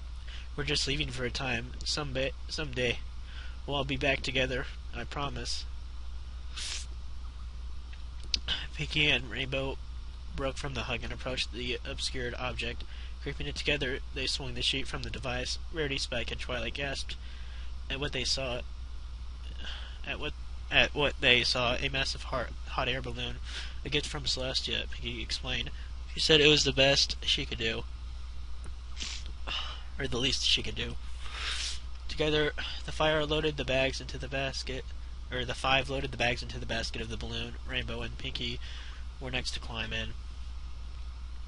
They made no attempt to hold back their tears at the sad sight.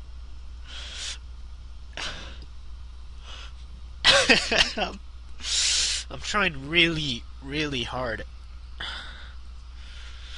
I swear to God, it's like it's happening right in front of me.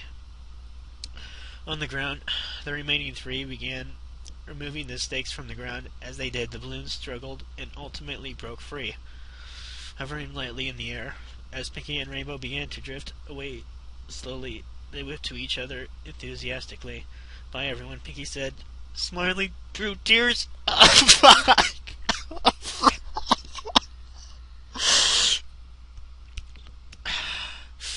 Come on. Can't do this now.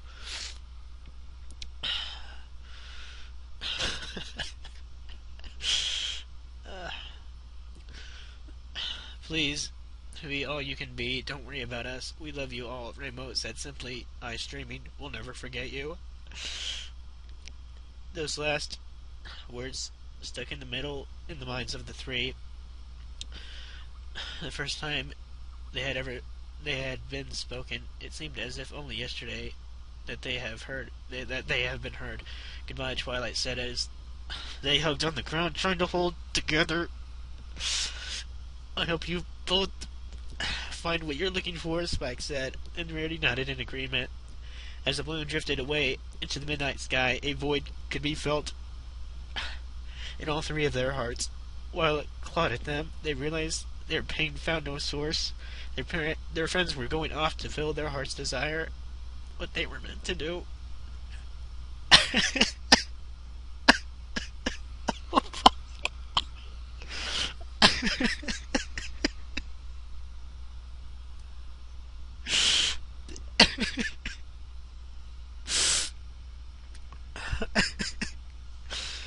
As they floated over the horizon, a mixture of desperate grief and insatiable joy entered the heart of everyone.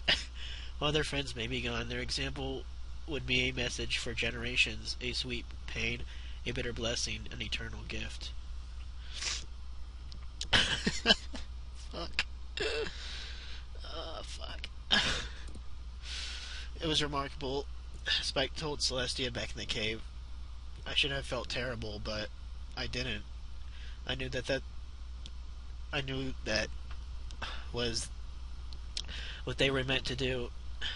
That was the last time you saw of them, wasn't it, Spike? Celestia asked, tilting her head. Yes, he simply said. But it still felt like they were there with us. We never heard of how they... He faltered. He didn't need to know. Didn't need to consider how they found their end. All he needed was the knowledge that they were fulfilled in what they had done.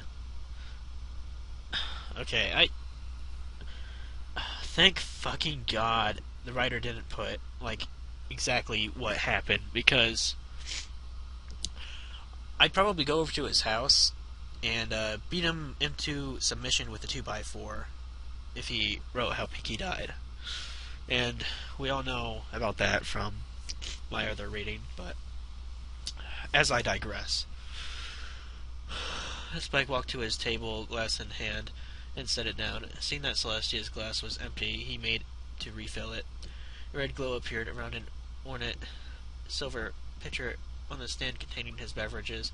It floated lightly to Celestia's glass, pouring gently to the top, and thus Celestia made no attempt to hide her surprise. Spike, I'm surprised. Not many dragons discover that they have that ability. You seem to have used your gift quite studiously, Spike suggested with a smile. I should hope so. That was her last request. She wanted me to follow the example she set. Celestia didn't need to ask to whom he was referring, and the others. What was her request? To be all I could be, he simply said. I'd never heard such good advice before. They were both so intelligent, so brave, so lovely. Spike floated gently over the hills of Equestria, immensely enjoying his morning flight. Ever since his wings had developed, he had made it a point to enjoy the scenery of the land now and again. He floated down to a river that through Ponyville, bending down to take a drink.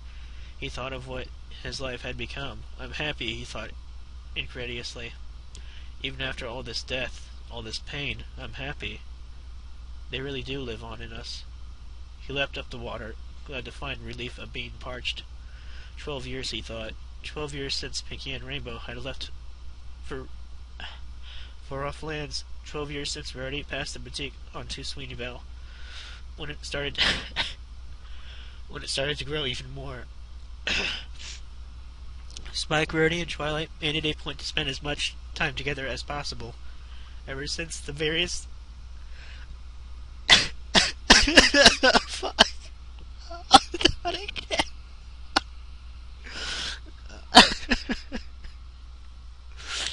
Oh, fuck. I was still thinking about what I just read. Uh,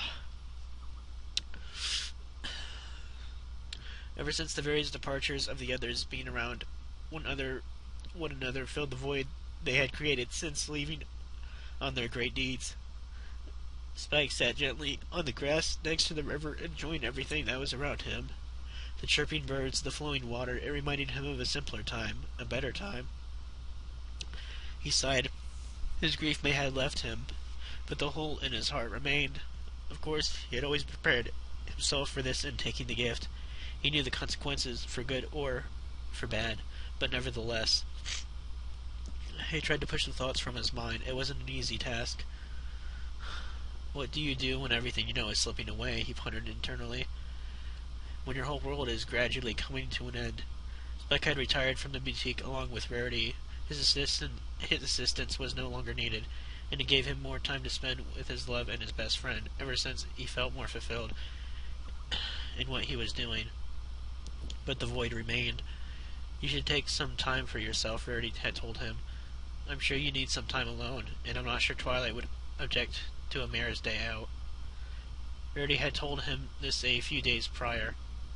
Regrettably, he had taken her advice. Even though he missed Rarity immensely, he had to admit that the personal time had done him some good, even still. In the midst of his internal battle, he gave a violent belch. To his shock, a scroll appeared from his body, an event that had not occurred in over 2 decades. He tore it open with shaking hands, afraid of what it contained. The scroll contained only one sentence. Urgent, please hurry to Ponyville Hospital, Celestia. Spike was instantly alert. The note was already hastily scrawled. Could it mean? Spike immediately took off toward Ponyville at lightning speed. This had better not mean what I think it does, he thought desperately. But even as he admonished himself to hope for the best, the concern remained intact. Spike burst through the hospital doors, where he found Celestia standing beside one of the rooms with a somber expression, speaking quietly with the nurse. He rushed forward, pausing briefly, only to bow in respect. Spike, she said, motioning for him to rise. It was not the time for formalities. Thank goodness you're here. Something terrible has happened. Spike could barely breathe. What is it? He demanded, forgetting his manners. Celestia didn't seem to care. Go inside. I'll explain. She motioned toward the door. Both parties entered, and Spike's worst nightmare was realized. Rarity and Twilight occupied both beds of the room, unmoving. Spike felt as if cold steel had been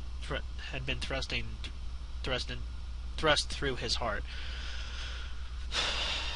What's happened to them? He asked, barely able to breathe. Celestia sighed deeply.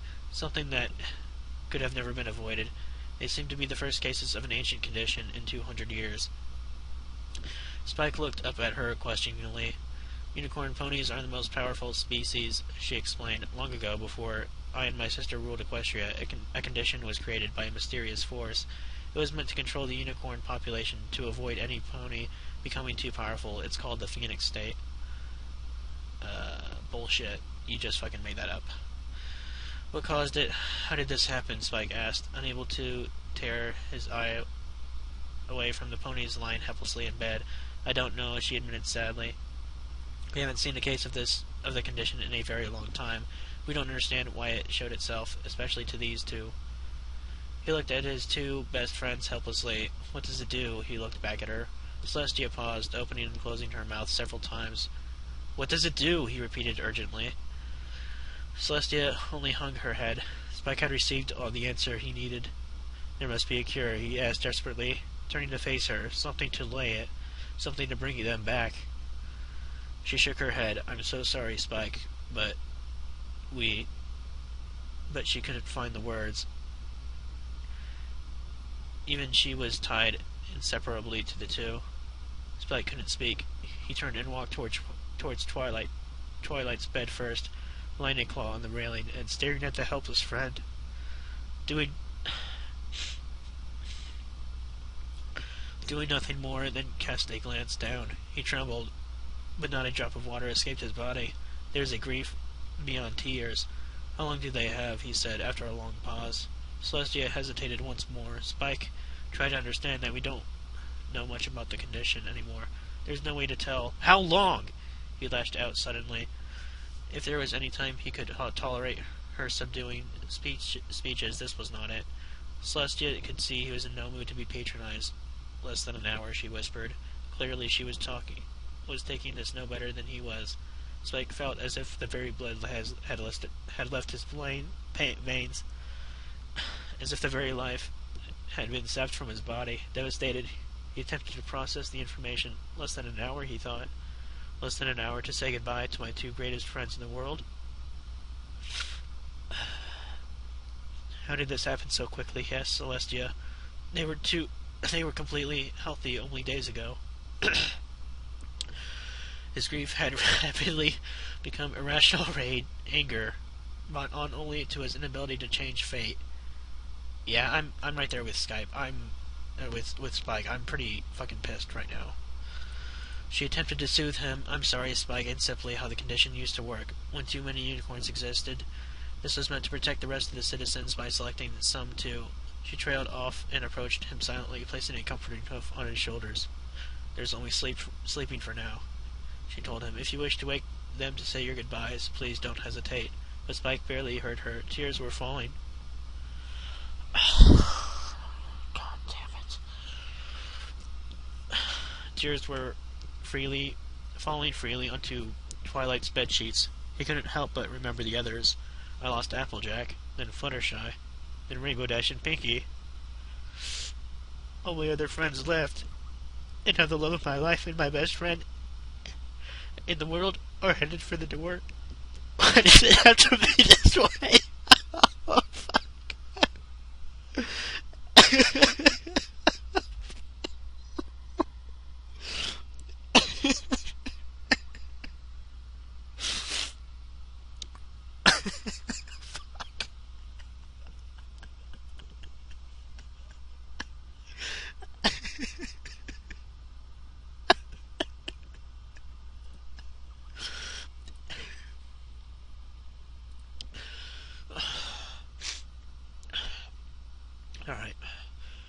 Alright, I'm here. I'm fine. I can barely fucking, like, read. I think my head's, like, spinning because I've been crying so much or whatever.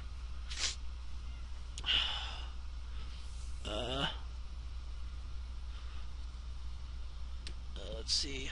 Spike clung onto her like a child to her mother. After a moment, or perhaps an eternity, he separated from her. Can I be alone with them? He requested one last time. Celestia nodded with a watery smile. Be strong, my little dragon. Eyes closed, Spike heard the door slam behind him. Approaching Twilight, he gently called her name. Twilight, he said in a quiet, loving voice. Twilight, I'm here. Her eyes opened slowly, but turned rapidly to the purple dragon. Spike, she said in relief, I knew you would make it in time. I would never leave you, he smiled at her. At the sound of their voices, Rarity had awoken as well. Spike, darling? Say, Kevin, you're here. I was afraid. He stood between the two beds and placed a claw against her lips. I'd be here if it cost my own life. He turned his attention to Twilight as her breathing began to slow rapidly. Twilight, I'm so sorry this happened. Don't be sorry, she replied with a smile. It's not your fault, it's just the way things are. But why do things have to be that way? He asked for the second time that day. I don't know the answer to that, she said quietly. All I know is that we all have a time. This is mine. I can't live forever. Spike shook his head, regret of his choice years ago creeping up on him. But I'm going to, he said And I don't want to live without you, too. I can't. Sure you can, she smiled. Your journey isn't over yet, Spike. You still have so much to offer.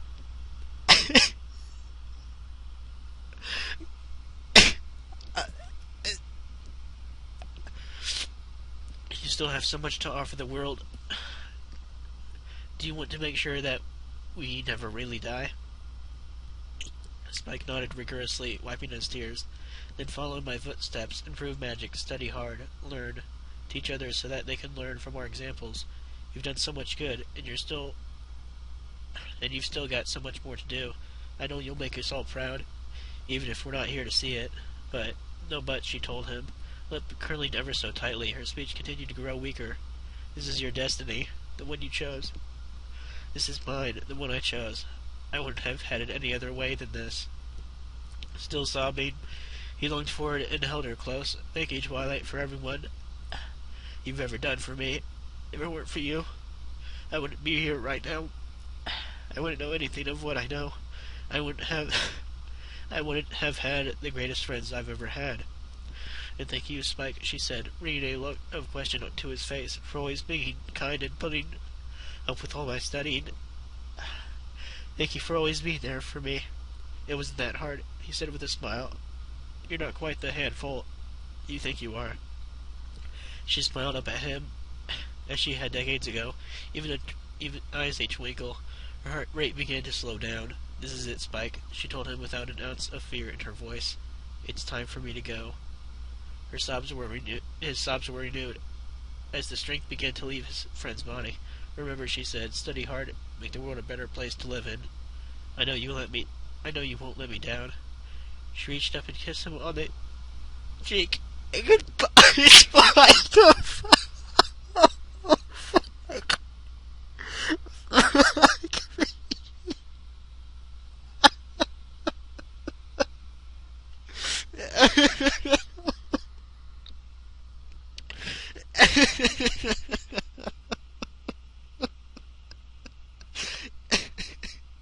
It's even worse when you can close your eyes and just see this happening like a fucking movie. Fuck. It's not fucking fair. I have to blow my fucking nose again. Oh, fuck.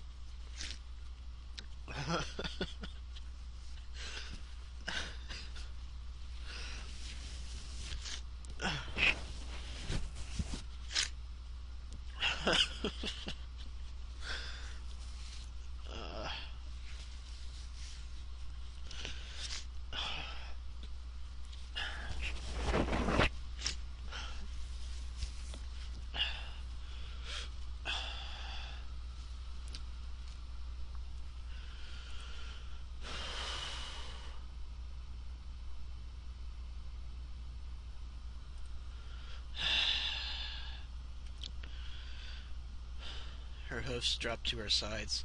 I love you. And she breathed no more. Spike held his head in his claws, trying to control himself.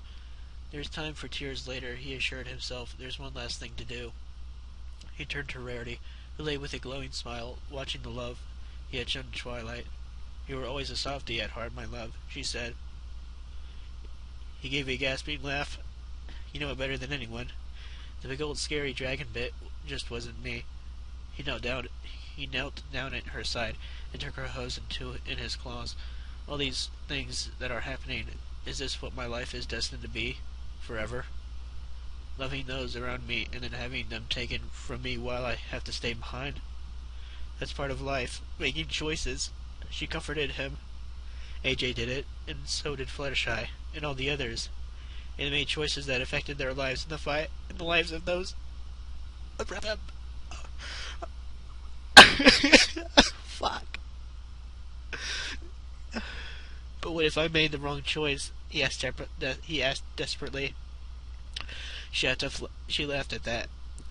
There are no wrong choices, my love, only choices. It's what we do with them that makes them right or wrong. So what do I do then? He asked desperately. I'm so confused. Make this a right choice, she encouraged him. Don't dwell on the past. You can't change it, she said. as she thought of their past friends. Dwell on what you can change. Focus on making a brighter tomorrow. I don't want to go on without you, Rarity. I just can't. I was supposed to live with you. And leave with you, he said in tears. Rarity shook her head and gripped his claws tightly. Yes, you can, maybe. You were meant to come with me when it was time, but you took another path. There will be others after me, others to help, others to be there for. My journey may be ending, but your path stretches on forever. You can make a difference for so many ponies. I know you can. Man, Spike, you really made the wrong decision. I mean, really. Please, Rarity, there must be something to do, something to reverse this. No, my love, this is the end for me, she said, smiling up at him, just as she did on his 16th birthday decades ago. Not a bitter ending. A happy end. I've had everything I could hope for in my life. A wonderful relationship, an amazing business, fame, fortune, friends, and most of all, love. I had the love of the most amazing person I've ever met. I can leave content, and you have to go on content. Spike nodded, still not willing to accept fate. I love you, Spike, she said, giving him a soft kiss. Never forget that. I love you too, Rarity, he said, sniffing. Hush, she said gently. It's time. Her breathing began to slow, just as Twilight's did.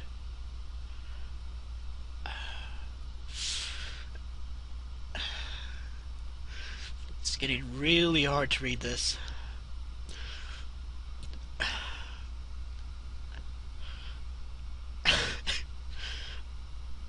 It's like there's a fucking weight on my heart right now.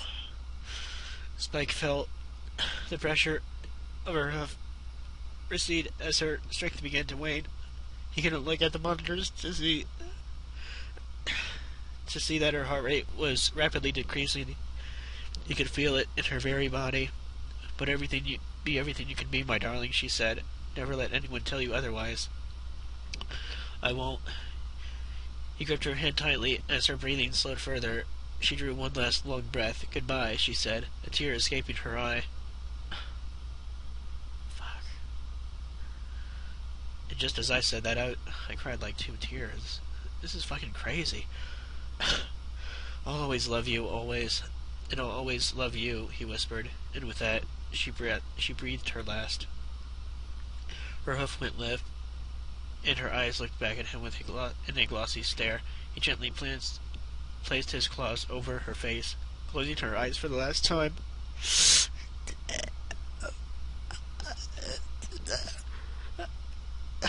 Goodbye, my love, he said, water dripping from his eyes to his bedsheets. I know you'll find a brighter place. Oh my god, I can't.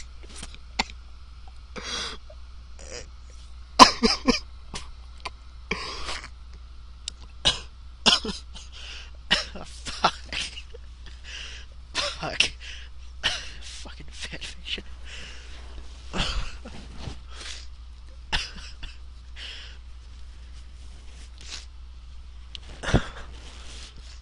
Now I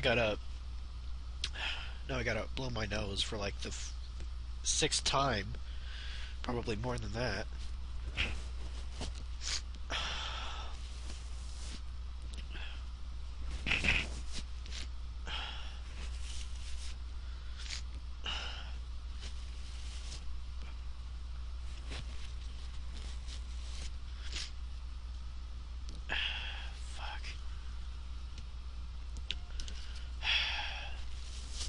As usual, I didn't have enough fucking tissues. That's just fucking great. And I keep on hitting the fucking mic. I'll have some more water.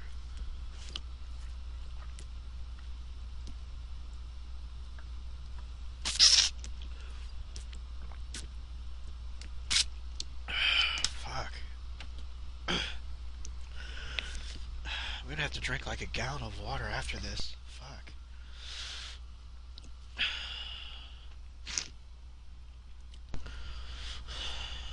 Spike was sobbing openly as he had that fateful day, not caring how Celestia reacted. She rose gently from her side of the table and trotted to him. They were honorable ponies, Spike. It was a great pleasure just to know them. He nodded, trying to find the strength to respond. He suddenly clung to her, hanging on to her neck tightly. I do regret it, he admitted, as a child would to stealing a piece of candy. I've regretted it all this time. I should have gone with her, cut with all of them. That should have been my destiny. But you chose this one, dear, Celestia told him. You chose this destiny. And look at all you accomplished. Just like they asked, you've made the world brighter. I know, he said, but I can't help myself. He broke from her embrace and walked to the entrance of the cave. A river of tears halted for the moment. Is there any way to go back? He said after a long pause. Go back? Yet even as she asked, Celestia knew what his request was. Can you take this away from me? He asked more clearly. Can I go on? Oh my god. I think she just asked him to, kill him or something. Huh. Well, to be honest, I probably would have tried to kill myself a long time ago. She approached the entrance, truly regretful. As she slipped to his side, he looked on hopefully. No, she responded. I can't take it away. He deflated. Last hope gone, why not? Can't I just give it back? She shook her head sadly. Even I don't know of a way to do that. If I did, I myself might have gone on long ago. That's exactly what I was thinking. He looked at her incredulously. She sighed. Don't think you're the only one who regrets the way they are. I've lived what you have, watching all the ponies I ever knew pass away in what seems to be like the blink of an eye. I know how it feels to be alone, even when you're surrounded by those who love you constantly. Spike nodded. Knowing he was not alone, he turned from the entrance of the to face a circle of crystal containers. I was curious what those were for, Spike, she told him. Care to explain? They were to count the years, he replied. I put a gem in the first bin. 1 year had passed after twilight and rarity went on. When 10 were in that container, I put a gem in the one besides it, and so on. There were 7 containers. Celestia smiled, having forgotten how long it had been. Time seems to move faster the longer you live, doesn't it? You don't even know how true that is, man. Spike nodded solemnly. Years become days, days become seconds. Such is our curse, such is our blessing. Celestia finished the poem. Spike turned in time to see the sun dip below the horizon once again. Another day passes in the infinite cycle, he thought. I've just got to press on, haven't I? He wondered aloud. Watching the darkness grip the world around him once more, I watched every one of them pass on, and I'll watch even more of them go on the same way. I just have to keep going, don't I? Yeah, but is it really worth it? Celestia nodded with a slightly smile. A bittersweet life to live, isn't it? Incredible how many lust after eternal life never realize what responsibilities come of it. Never prepared to cope with the consequences. Maybe I can teach them that in time too, he said with a broken smile. I certainly hope so. She mimicked his expression. Stay strong, Spike. I'm sorry that things can't be different, she said with a hint of sadness. They embraced a last time as she prepared to leave. Okay, I have to give points for Celestia. She's really open to this. Usually she's kind of putting on sort of a princess thing, formal thing in the show, but she actually kind of has some feelings, which I really appreciate. No need to worry. It's not your fault. It was my decision, not yours. After a time, he spoke again. Thank you, Celestia, he said. You were what I needed to continue going. A familiar face. I suppose so. But I wasn't entirely honest when I said I only came to visit you, she told him with a small smile. What do you mean? She had laid a hoof on his head. Sometimes all we need is a little perspective to teach us a lesson. He looked at her in question, still quite confused. I don't understand. What but he couldn't complete his thought. Looking at her eyes, his vision began to fade away. "I hope you learned what you should do, Spike," she said as he drifted away. "I'm confident you'll choose correctly." Spike awoke in a cold sweat. He sat bolt upright in bed, trying to make sense of everything he had just seen. Glancing around the room, he felt a feeling of relief that he could never have imagined. He was in Rarity's bedroom on Ponyville, just as it had been eons ago, hardly daring to hope. He glanced at the lump lying beside him in the bed, pulling back the sheets. He felt his heart inflate like a balloon as he saw the gentle, sleeping Rarity, just as she had been after the night of his 16th birthday. A dream, he realized, a nightmare. He flung himself from the bed without waking Rarity and quickly ran to the desk in her room, never having felt so happy. Spike looked around rapidly to make sure that he had truly awoken, to be sure that he had truly returned. As he reached the desk, he saw a partially unfurled scroll. He read the visible portion of the writing in his head. "Dearest Spike," he read, "today is a very special day, for I can finally reveal to you." He stopped. That part was true, he realized. I really do have that gift. I really could live forever. He jumped slightly as he noticed another scroll had appeared on the desk. He tore it open quickly and read, "Dearest Spike, I trust you received the message." Messages in quotations. "I sent you. I only hope I accomplished my goal." He read that letter in amazement. She sent me the dream. It's my duty to inform all dragons who possess the gift of their power. But I would just as quickly have them all refuse it. Immortality is a lonely state, watching for all eternity as those you love will eventually pass on without you. While some of us are bound by our position to take it, others are not so unlucky. Others can make the decision to decline. While you may still choose to take the gift, I'm confident you'll make the other choice, the better choice.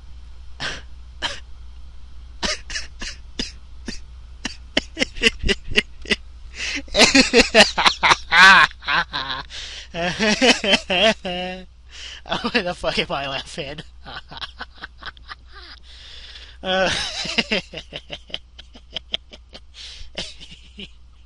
Oh, fuck. Oh, man.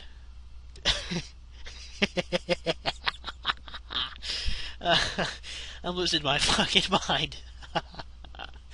I love always Princess Celestia. Spike closed the letter in awe. She saw how horrible I felt about it, and she gave me advice in the best way she could have. He glanced at the calendar. In my dream, this was before I even told Twilight about the gift. He realized almost explosively what he had to do. This letter, the gift, they're both real. He smiled knowingly. His path was clear. This may be real, but the rest doesn't have to be. He took both Celestia's letters in his claws and held them to his mouth. With a gentle breath, he set both aflame, watching them burn gently. Finally, both were completely engulfed in flame. Their ashes floated gently to the floor. At all the activity, Rarity awoke. "Spike, darling, what are you doing?" She called groggily from the bed. Spike's heart gave a familiar jump at the word darling. It's supposed to say word, but it says world. But whatever. I'm back, he realized. It's all back to normal. I can make the right choice. Damn, you bet your ass you're going to make the right choice. "It's nothing, sweetheart." His heart fluttered as he uttered the words. "Just a bad dream. A very, very long bad dream."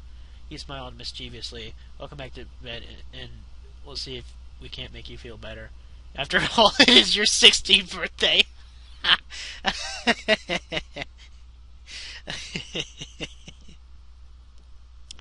I like the sort of sexual innuendo that it has. It's pretty funny. Tears appeared in his eyes, accompanied with the greatest smile he could muster. "Something the matter, dear?" Rarity asked, concerned. "No," he said, walking quickly back toward the bed and wrapping his arms around her as he lay down. "Everything is perfect, and it always will be." I swear I have no idea how it happened, Rainbow Dash insisted as she attempted to pick up the numerous apples she had spilled the following day. Confound it, Rainbow, it happened when you decided to come swooping in here at 100 miles an hour, Applejack said, looking glumly at all the work that had been recreated. I've got it, Twilight told her as she magically lifted every apple from the ground and back into the buckets. Well, I would have... Applejack coughed. Thank you, she said quietly, her aversion to magic still somewhat intact after all those years. Fluttershy, what did I teach you about feeding apples to the rabbits?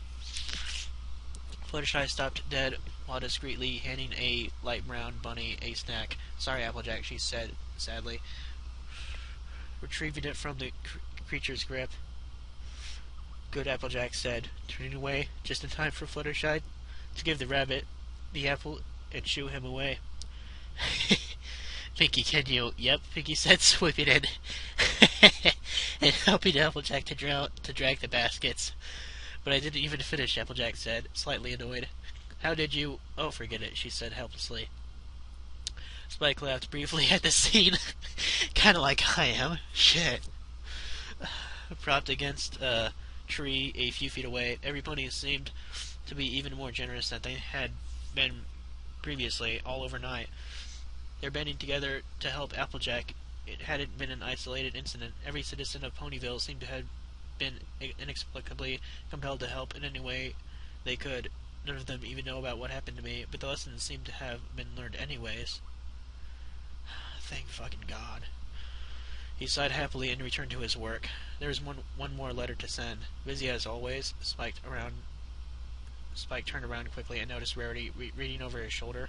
He hastily hid the letter as she looked down at it intently. And what might this be? She winked, bending down and wrapping her hooves around his neck. What? Sounds like she's, like, choking him. She could tell she was reaching for the letter. Oh, that makes sense.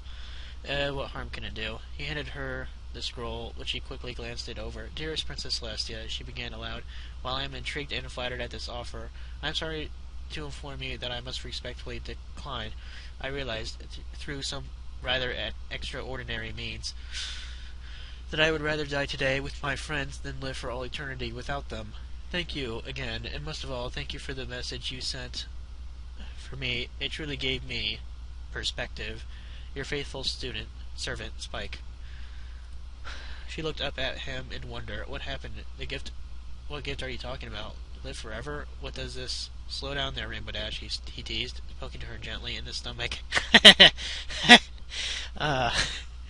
Spike is a fucking badass.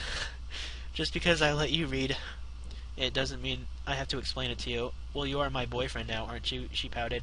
Doesn't that give me any special privileges? She has tickled his chin. Sure it does. He kissed her on the cheek. But this is the exception. But why? But her whining couldn't even fool herself when it came to Spike. He saw right through it. I'd love to tell you, he kissed her lightly, but you'd never believe me. She widened her eyes and looked at him dead in the face. Give it a try. He smiled and drew a deep breath. I could have lived forever, but I chose not to. She looked at him incredulously. But why ever not? What an amazing... Hush now, he said, a single tear appearing in his eye as he remembered his dream. I wanted to be here with you, and I wanted to leave with you in the same way. That's what my destiny is. She looked at him curiously, as if she had never quite seen anything like him. Before, that is, she lunged forward and locked him in a tight hug. Fuck yeah. Fuck though. Reading the story, I have to say this, like, reading the story, as much as I love those fucking ponies, like, sometimes, like, I should just stop reading because it just makes me, you know, feel more pain to know that they don't, you know, actually exist. You know, it's kind of looms over me. You know, the back of my mind, I'll be thinking about that even after I'm done with this fucking reading. It's kind of pathetic, actually. Well, enough about that. Let's finish this thing. Goodness me, I did chose right, she said happily, but what in Equestria convinced you not to accept? So tempting, she said almost longingly. He remembered the dream almost involuntarily. He tried to keep it as far away from his mind as he could manage. Eternal life isn't all it's cracked up to be, especially when you have to spend it without the ones you love most. She looked at him in the same curious manner. But how do you know that? I thought you didn't. Spike looked back at her with a wordless smile, rising from the ground below. He held the completed scroll up to his mouth. He breathed onto it and watched as it floated gently away before disappearing completely. That's it, you're not going back? He thought, and I'm willing, and I wouldn't have it any other way. You're never going to tell me what happened, are you? Rarity asked, with her same pouting eyes. He ran a claw across her cheek. It was bad enough for me to see what I did. I never put you through the same in a million years. And I had that many to think about it, he winked. She blinked, still not fully understanding. All right, every pony, Applejack called, pulling the last load of apples into the Sweet Apple Acres barn. That seems to be about all we're gonna get done today. Well, why don't you head back to town? I think I owe you all something to drink. Twilight rushed forward enthusiastically to the amusement of the others. We'll be along in a moment, Rarity said. She turned back toward Spike with a light chuckle. He still stood there, with the same strange smile on his face, the smile of a very old, very wise dragon. She threw up her hooves, giving up her attempts to force information from him. It was not as an issue to be pressed. If that's what you think is best, I understand. She smiled and grabbed his claws, casting a glance to the steadily setting sun. Once we're done with the rest, why don't we take a little midnight stroll? A little fresh air might do you some good. As long as I can be alone with you, he smiled and wrapped an arm around her as they started down the path. She giggled as a filly would at his corny comment. My goodness, you can be cheesy sometimes, dear. Well, that's because Spike's a boss. I know I can, he winked. But would you change it? She leaned into him warmly. Not in a million years. They sped to catch up to their friends, clinging to each other as the wind swept gently around them. Even in the dark, light shone brightly in the heart of every pony. I want a root beer float. With a cherry, Pinky was explaining loudly. No, wait, orange soda with ice cream on it. No, wait, Pinky, why don't you just get some everything ice cream and be done with it? Rainbow asked, expirated. Pinkie Pie looked at her with wide eyes. They have that? She asked earnestly. Fucking love Pinkie Pie. Rainbow and the rest laughed. Pinkie would never change. Oh, damn straight she wouldn't. Spike couldn't help but be amazed as he watched his friends speak as if they always had. I watched them all go, and they're back. I have a new start. A chance to make a change. A difference in every pony's life. He thought, I could never have ever dreamed I could be this happy, he realized as he felt Rarity's head against his body.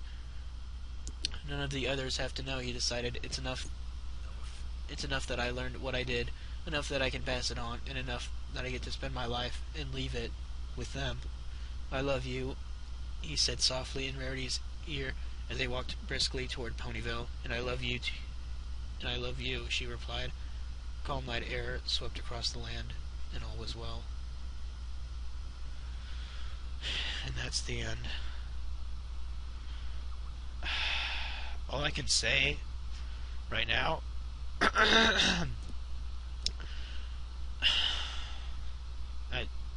I'm honestly not even sure what to say right now.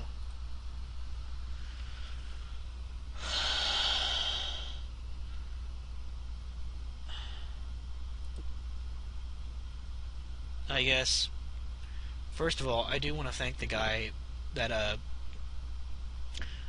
there's a friend that, showed me this on YouTube. He did check out one of my readings. What the fuck was his name? I'll probably put a tag or something. Definitely want to thank him. well, I want to thank the fucking Arthur. You know, I think it's Joshua Mahamas, or something. I I don't know. I'll put the Arthur in too. I realized that I don't even think I mentioned the Arthur of My Little Dashie. It's well, he's pretty much well known anyways. This is a really long story. Fuck. I think this is like 18,000 words or something. I definitely have to give my compliments though. Like first of all, I will provide a link so you guys can read it because, like, for the most part, I thought I sobbed way too much. But this story is like really underrated. It only has 807 views. Are you fucking kidding me? This is like, fuck. You know, I'm probably like one of the first people to do a recording on it for YouTube. I know of at least one other one, but it's like, fuck. It's beautiful, and even I was kind of losing my mind towards the end when everything was, you know, all honky-dory, you know, everything's cool. Fuck. Well, like I mentioned earlier, I honestly don't know why I keep on reading these fucking fanfiction. It's fictions. It makes me sad at the same time. Even though it's a happy ending, it's not for me. I mean, you know, it's not like I can put myself in the story or whatever, but it's like, you know, it's just not fair. You know, it's just having me, you know, cry for the moon. You know, not having always seen something but never being able to grasp it. It's like that. At least that's a penny for your thoughts. I guess that's the end of this video. Don't know how long this is. Probably it's going to be split into 2 parts or so. And I guess I will see you guys later.